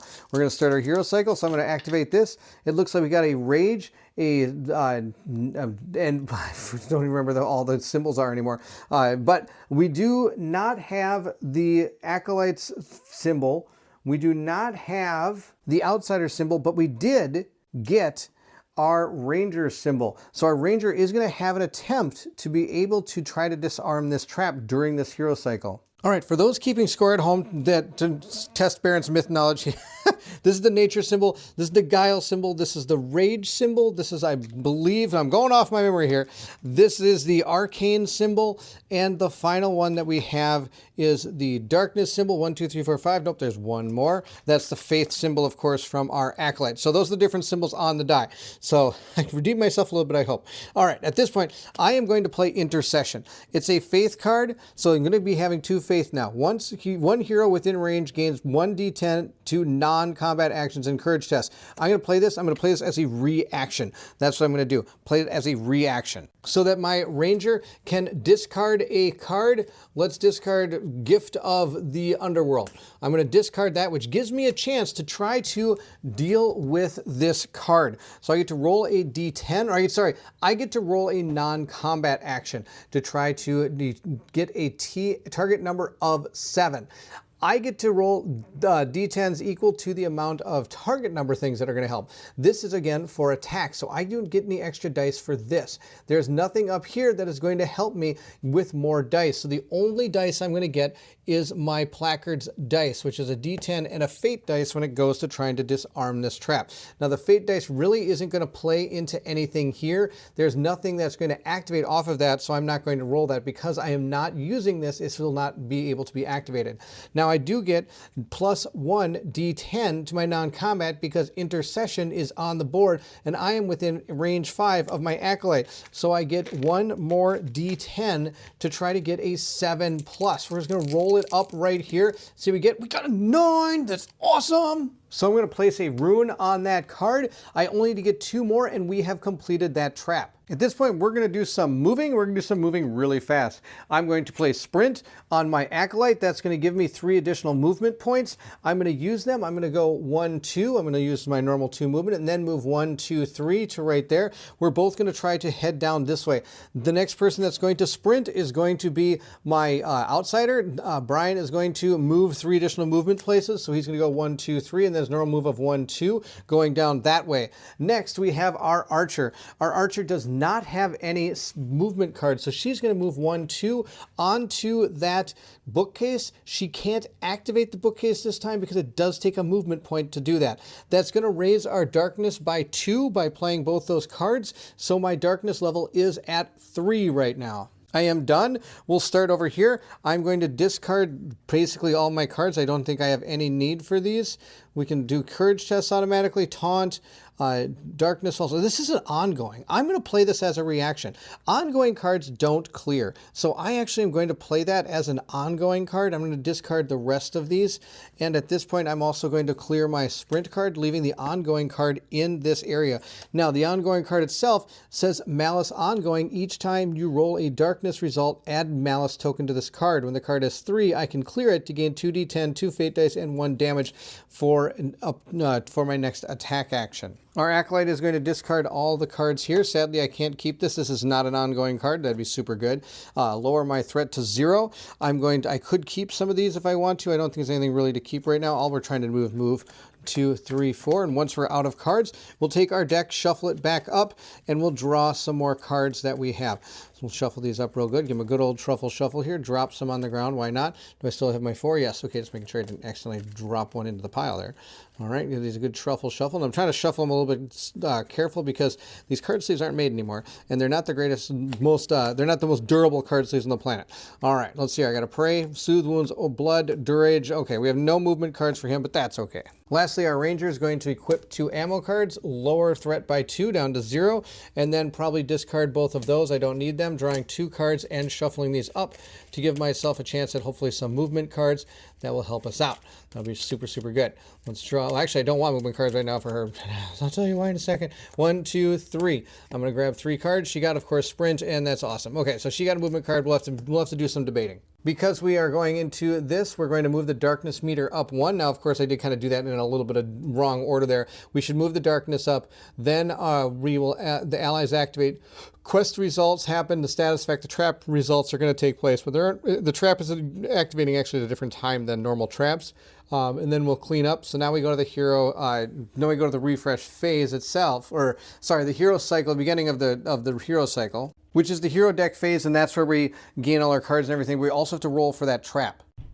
With 3 different characters out there, we'll roll these up. And I did get my faith and the darkness symbol, which first off is going to put a malice token onto Dark Fate, and it's going to give him a chance to be able to try to disarm this trap. Now, I did forget to do his hero deck phase here, so I should grab 1, 2, and then shuffle his up to grab 3 more here. This is what I need to do. So let's shuffle these up and see what happens. 1, 2, 3, just like that, and see what cards we have got for 5 of these. We got the Blade of Hate, Hands of Darkness. We've got Derision, Sojourner's Path, and Skewer. Lots of attack cards that aren't going to help us to move, but that's okay. Sadly, these guys didn't get anything to help their movement, but they're going to still move 2, 1, 2, so they are going to do a normal movement, and I'm going to lock that in for them in case that makes a difference. I'm also going to give this card 1 Malice because of the roll I had. I got the Darkness roll, so it does give me 1 Malice token on here. And then I'm going to use this ability for him that he has. I'm just going to discard Blades of Hate. We're going to move his draw pile over to here. I'm going to use Blades of Hate. Now I need to get a 7 or higher in order to get this. Let's see how we do. I got a, well, that went flying all over the place. I should have rolled it in a little tray there, but that's okay. I got a 4. Oh, that didn't help. So I'm going to take 1 damage, and that's 1 failure for the Darkness Falls trap. My Acolyte can also attempt this, and he did a normal move, and I am going to try with him too, because you never know. So I'm going to discard 1 of my cards. Let's see if there's anything in here that can help me out. Blessing of the Dawn. It says, what does it say here? Faith, each hero within range gains a number of fate dice to attack actions equal to your faith. Nope, that's not going to happen. Help. Dirge of the Twilight. It's a massive attack. That's not going to help. Soothing Wounds is going to heal me. Blood of the Overcomer. Each affected hero within range may clear all status effects. The number of affected heroes based on your movement gain 1 threat. Nope. And pray. Nope. Okay. None of these are going to help him. So he's just going to roll a d10 and hope that he gets a 7 or higher. Let's roll it up and see what we get. We got a 10. Oh boy. So we get to put another rune on that. So we're 2 runes up and 1 left to complete the trap. But of course, we also have taken 1 damage. So we're 1 fail away from succeeding. Or sorry, 2 fails away from succeeding. My archer is going to move to here and end her turn and then use the other movement point to check out that bookcase. So we're going to roll a die, see what we get, and hopefully we got a 5. Let's check it out. Looks like we get ourselves 4 gold. My archer's pretty happy about having 4 gold. We'll put them right there. And that's going to be the end of our turn, so we're just going to raise our darkness by 1 and go to the hero deck cycle phase. I'm going to be discarding these cards. I don't think I need any of them. There's nothing here that moves me. 1, 2, 3, 4, 5. Grab 5 new cards. Hopefully these move. I got a sprint. I'll take that. Skylance, sprint, tack. Oh, so good. We got some good cards. And of course, I totally forgot this. I should have gained 2 extra movement points every turn. And because of that, that should have moved him 1, 2 spaces. So he is next to lock. He can't still use it until this hero cycle, but he should have at least gotten to there. That's my fault. Our archer is going to keep the sprint card and discard the other cards. Draw 4 more cards. 1, 2, 3, 4. And we have ourselves retrieve, hustle, vision, and Charon's payment. Now hustle gives me 2 movement points and it's a reaction, so I could actually run a total of 5 spaces with her if I want to. Our acolyte is going to keep nothing. I don't think there's anything I need to keep here. Nothing. Going to keep nothing. Going to grab 5 cards. 1, 2, 3, 4, 5. Let's see what we have found. Why is there an Ardent Ranger card in his deck? That's absolutely out of control. That should be over there. Let's shuffle that one in over here. I don't know how that got mixed in. Apparently going super fun. All right. And no movement cards for him. Not the end of the world. We'll roll our 3 dice and see what we get for the trap. I did get a faith symbol, but sadly the 2 rage symbols are not going to work. The main character that uses these is the soldier, which is the warrior type character from the base game. I'm not playing with that one. Guile from the base game is used for the thief type character, and the other one that's in here is going to be the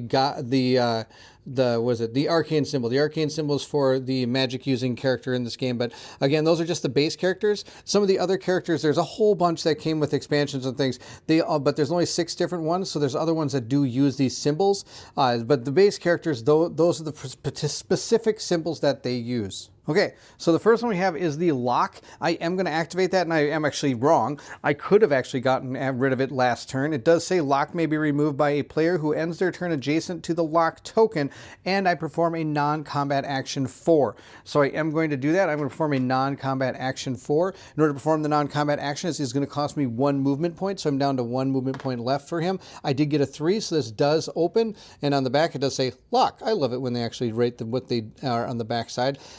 So that's super cool. I do get to get rid of the lock. Then once it's done, the player may search by spending a movement point. So I'm going to spend another movement point, meaning I have no movement points left, to be able to gain the Craftsman Goggles. These Craftsman Goggles are going to go on the head slot.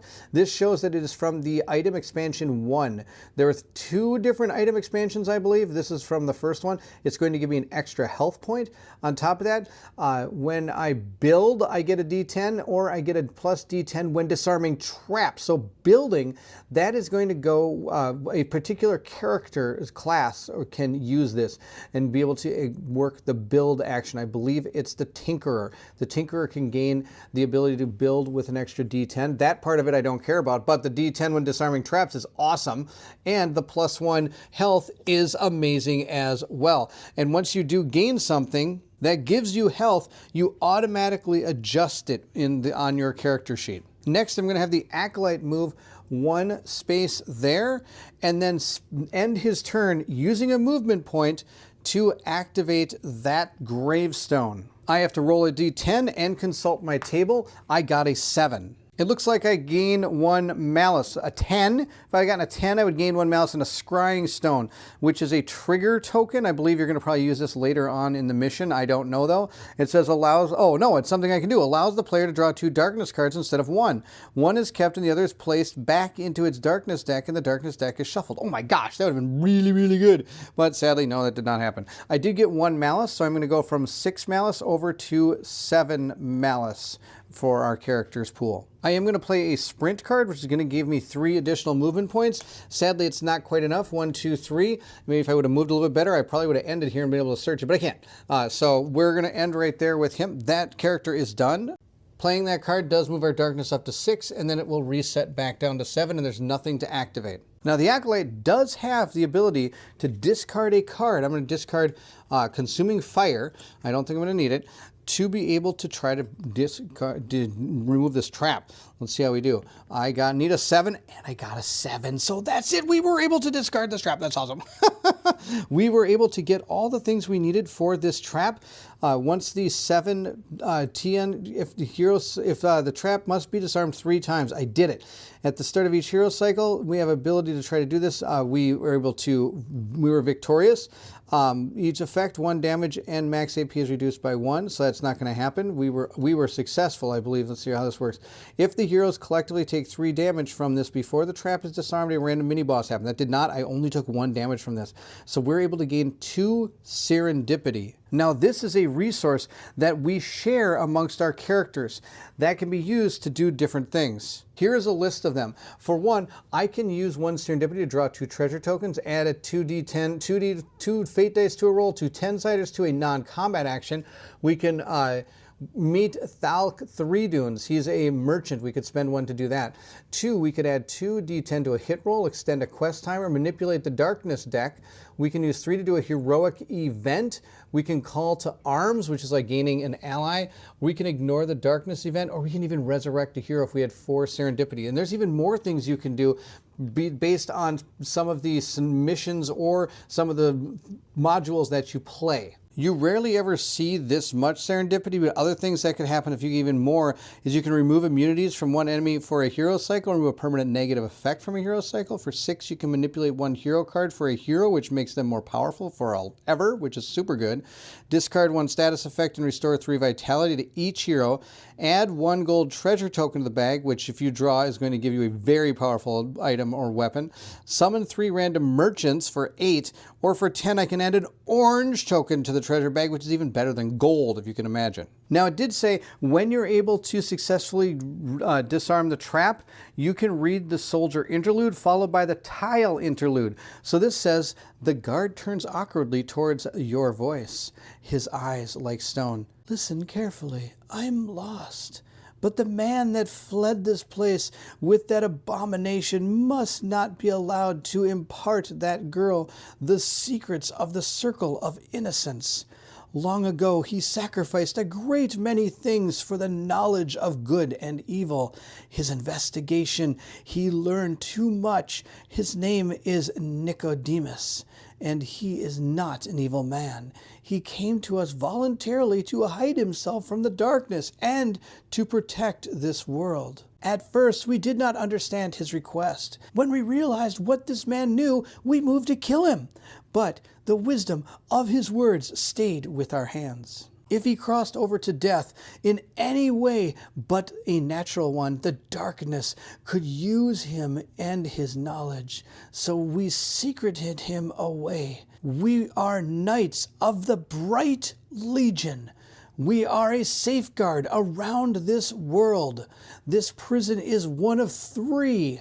This one called the Prison of Arthos, and it has now failed. You are here now and do not belong to the Bright Legion. You are now marked for the trials. Anyone who finds a Bright Legion hold has begun to peel back the layers of this world. A war beyond your comprehension rages all around you, and now that you have reached out and touched it, both the light and the dark know you. They will seek you out. A judicator will come to you in the next 3 days. Pass his tests and begin your path as a true hero. There's a great rising upon us. The darkness is stirring. His avatar is upon the world, and now he seeks the circle of innocence.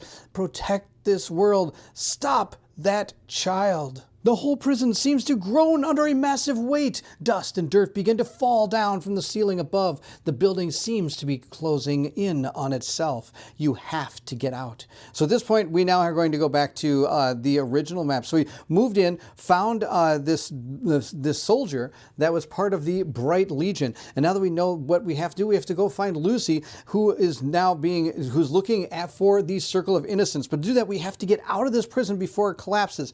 Once that's done, we're going to have to face the 3 trials, which sounds pretty super awesome. But right now we have to try to get out. We have to deal with this falling ceiling trap and hopefully get out before it crushes us. Here's the falling ceiling. It says assign a number 1 to 10. Each horizontal and vertical line of the realm tile shown on the diagram below. Use web tokens to represent falling ceiling debris. The only exit on this tile is opposite from where the heroes entered. The heroes cannot disarm this trap. Activation. Each time the hero spends 2 movement points to move, roll a d10. 2 d10, sorry, 1 at a time. In addition, if a move card is played, roll the dice again. The first d10 represents the horizontal line. The second represents a vertical line the trap affects. Place a web token on the square. These 2 numbers intersect. If a hero or enemy is hit, they receive 2 damage and are knocked back 1 square. Falling ceiling debris blocks all movement and line of sight. If a hero is trapped by the debris and cannot move forward, they are defeated. Oh, that's no good. So here is how we're going to play this out, and it's special. It says whenever a hero moves, it's going to activate. It disarms when we escape. We gain 2 serendipity if we manage to get out.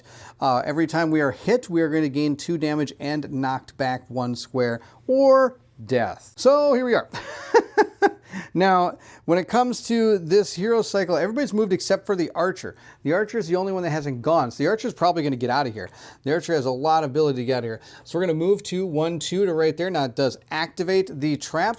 So we've got our trap card right here. I'm going to leave that right there. We're going to roll 2 d10. The first one is going to be this row here. Let's see what we get. We got an 8. Now, of course, I have to put this back. This is from the other room. It goes right there. 8 is going to be in 1, 2, 3, 4. Let's see here. Where is this thing? 1, 2, 3, 4, 5, 6. Wait a minute. Okay, 4 to 6 and 6 to 6. There's only 4 here. 1, 2, 3, 4, 5, 6. That's 6 there. Let's see here. What do I? Oh, I see. 1. Nope, I don't see. I don't see how this works. So wait a minute. Maybe I got to figure this out. Okay, I could be wrong about this, but I believe it's going to go there, which is actually be in this row here because it's a 6 tile. We're going to roll our next one, 9. So it's going to fall at 9. So 1, 2, 3, 4, 1, 2, 3, 4, 5, 6, 7, 8, 9. It's actually going to fall right there. There's nothing there. So we're safe at that point. So at this, now we're going to use our movement cards. I've got a move 2 and gain 2 additional movements. So we're going to do that. Whenever I play a move card, I have to roll the dice again. I'm going to move 1, 2 down to there. We'll roll our die again, see what we get. We got an 8, that's going to be in the same spot. We'll roll again, 9, which is going to be way over here, so it again is not going to affect anybody. We're going to play our move 3 additional movement places. 1, 2, 3. We're almost to the door in 1 turn. That was pretty good. I have to roll. I got a 5. That's going to put us 1, 2, 3, 4, 5. Oop, oh, right there. Hopefully it doesn't hit anybody. I got a 3. 1, 2, let's see here. 1, 2, 3, 4, 5, 6, 7, 8, 9, 10. Yes, so it's going to go 1, 2, 3. There's going to be a debris right there. Our first token has been placed. I don't really have any hero cycle I have to worry about, and I'm not going to be moving the darkness at all because it really doesn't seem to matter. 1, 2, 3, 4, 5, because there's nothing that can come on the board. I just have to get out of here. We got 1 hustle card, so that's fantastic. I'm just going to place that down to remember that we're going to play it. All right, Ben, our acolyte, has to get moving here. We need some movement cards. 1, 2, 3, 4, 5. Come on, movement cards. Let's go. We got 1 sprint card. That's fantastic. I'm just going to discard the rest of those. And for our archer, it really doesn't matter what she draws because I've already got 1, 2, 3, 4, 5, her going out the door. The only thing that can matter is I can put a couple ammo cards in here. Now I can only ever hold up to 4 ammo in this. And I've got 1, 2, I've already got 4 in there, so this really doesn't matter. I'll just hold those cards like that. To make sure we get 1 person out, I'm going to go 1, 2, or out. Now I do have to roll the dice. First one's going to be that one, 4 and 4. So we're going to place that one, 1, 2, 3, 4, 5 right here, and 1, 2, 3, 4. So we're going to place another rubble right there. Now, hopefully we do not, if any of this gets blocked off, we're in big trouble. It's time for Ben and our Brian to move. 1, 2. Ben's going to move there. He's going to roll some dice. You got a 2 and an 8. Oh no, I think that actually hits him. That's absolutely amazing. All right, so number 2 is going to be, yep, right here. And then 1, 2, 3, 4, 5, 6. 1, 2, 3, 4, 5, 6, 7, 8, 9, 10. Oh, so it just missed him. It hits right there. He's like, rock's in front of me. All right, this guy's going to move up 2 spaces. Hopefully we don't get the same situation here. A 1 and a 1. So that's going to land right here. We've got another 1 right there. Oh, we got to get out of here. Okay, the next thing we do is I'm going to use my hustle card for Brian. Brian's going to get 2 extra movement spaces. He's going to move 1, 2 to right there. Let's see what happens to him. 7 and 4. 7 is going to be 1, 2, 3, 4, 5, 6, 7 right here. And then 1, 2, 3, 4.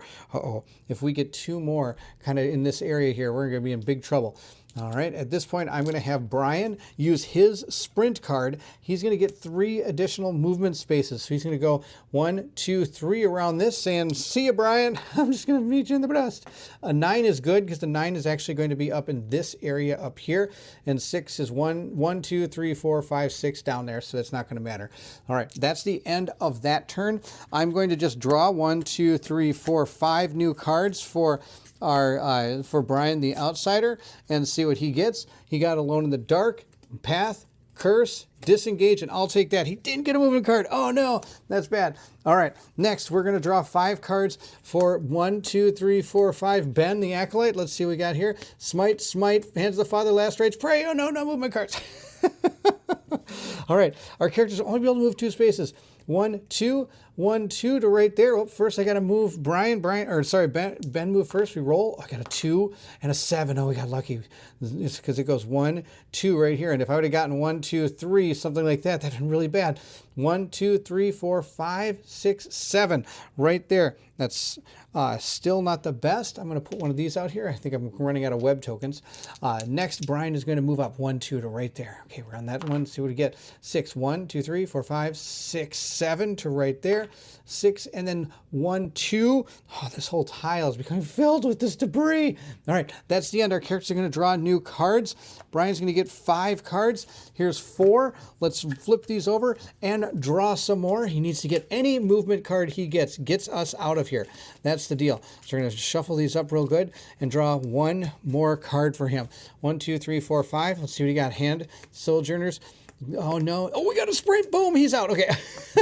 Fantastic. Next, we got 1, 2, 3, 4, 5 for him. And he got a sprint card too. Okay. Oh, I think we're going to get out of here. All right. Our character first, I'm not even going to use my base movement. I'm going to just sprint 3. 1, 2, 3. He's out. We're going to roll. We got a 9. That's not going to matter because next I can just move my 2 movement points, 1, 2, and we're out. Oh, we barely made it out. Look at this. This was starting to cave in on us. That would have been super, super bad. We do gain 2 more serendipity for completing that, which brings our total serendipity to 4, which is super good. We can do some really cool things with that. This will carry over into the next act. But when we're done with the entire module, we would lose all of our serendipity whenever the end of this module, or when you stop playing your questing for the night, you would lose all your serendipity. So Lucy is seeking the Circle of Innocence. Could that man actually know where the circle is? It was said, back before the age of Hern and the time of the Ildar, one innocent was selected from each of the 13 tribes of the free people. These innocents were taken to a special location where they were sacrificed. This was done each year to appease the darkness. During the ritual, it was said a gate opens between our world and the place where darkness waits to devour. Could it be true? If Lucy is able to get it, what could stop her from opening a rift between the lands of the living and the horror that lies beyond the mountains of fire? And who is this Judicator and his trials? You have heard of tales of the Bright Legion long ago defending Fenric and pushing back the darkness. Hern, the host. What has Lucy got into? Sister Helen sat up, clutching her chest, her sleeping robe drenched in sweat. She could feel the impulse to cry bubbling below the surface. She gave it no room. She exhaled. The air escaped broken through shudders and small muscle spasms. Purposefully, she drew the air back in. A large, slow, deep breath. It filled the lower part of her lungs and extended her stomach. She relaxed. She was never good at crying. She wasn't about to begin now. She drew a cloak about herself. The moonlight shone silver, sparking the flint into the candle it caught. The warmth of the small flame was not lost on Helen, nor was the location of the nightmare she had just woke from. Marin would be asleep still. She would not bother him with her fears just yet. She sat at the small table. She was allowed not a possession, a tool. She scribbled on a small strip of parchment, rolled it, stuck it into a small cylinder, then rang the bell for a sister to take it to the aviary. Before troubling anyone with her fears, she would have them investigated. She would send a brother to Arthos to see if her visions were true. Marin would be told a pigeon was sent out in the night and he would need to know why. And she would tell him. She prayed it wasn't true, but she couldn't shake how it felt already. Something inside her knew it to be true. And there you have it. That is the end of the first act of Myth, Avatar of Shadow. Of course, if you haven't seen my previous one, it's called The Stone of Life. Please go check that video out as well so you can see where we got to with our characters if you're interested in seeing it. There was a lot more combat and action in the first act, I think, of that one than there was here. We did have to deal with that seductress out here, which was super cool. But then the rest of it was 2 different traps. We did get through them, thank goodness. We almost got trapped in here, which would have been super, super bad. We would have had some dead people. Sadly, I didn't get to check out the other bookcase that was over there, which maybe would have got us more gold, because when we do meet our traveling merchants, there's a chance that we could get something really cool from them, but we have to buy it. We'll be moving into Act 2 of this very shortly. We have Brian. We'll be moving into Act 2 of this module very shortly. We do have Karen, Ben, and Brian going forward into their next part of the Avatar of Shadow. I hope you enjoyed the playthrough. If you did, don't forget to like, subscribe, and hit that bell symbol so you know when more Myth comes out. And if you're interested, and I would love to hear from you about this, and know it's been forever since I've played this, please let me know in the comment section below if you're excited for me bringing this back, if it's something you were not interested in, or if it's something you never heard anything about and are wondering what this game is and what it's all about, because it's a super cool game. Also, if you're interested in supporting the channel, please check out the Patreon. The link to that is also in the description of the video. Those that have joined the Patreon are shown here on the screen. Thank you so much for your patronage. It means the world to me. With the Patreons, we give them special perks. One of them is we do get to let them watch our playthrough videos, usually about a day or 2 ahead of time without commercial interruptions. Also, moving forward in our campaign games, we do give them a chance to help us decide who we're going to play with, or even our one-shot games, now that I think about it, who we're going to play with, what skills we should upgrade on our characters, and so on and so forth. That way it gives the Patreons a chance to help decide how the game evolves moving forward. So there you have it. That is the first act of Avatar of Shadow by Myth modules. This is super cool. This is Myth. This was the game that started my channel, and I still have the game now, and I still play it, and I still love it. So thank you all for watching, and if you're excited to see more Myth or anything else that Colin and I have coming up, then I need you to meet me at the table.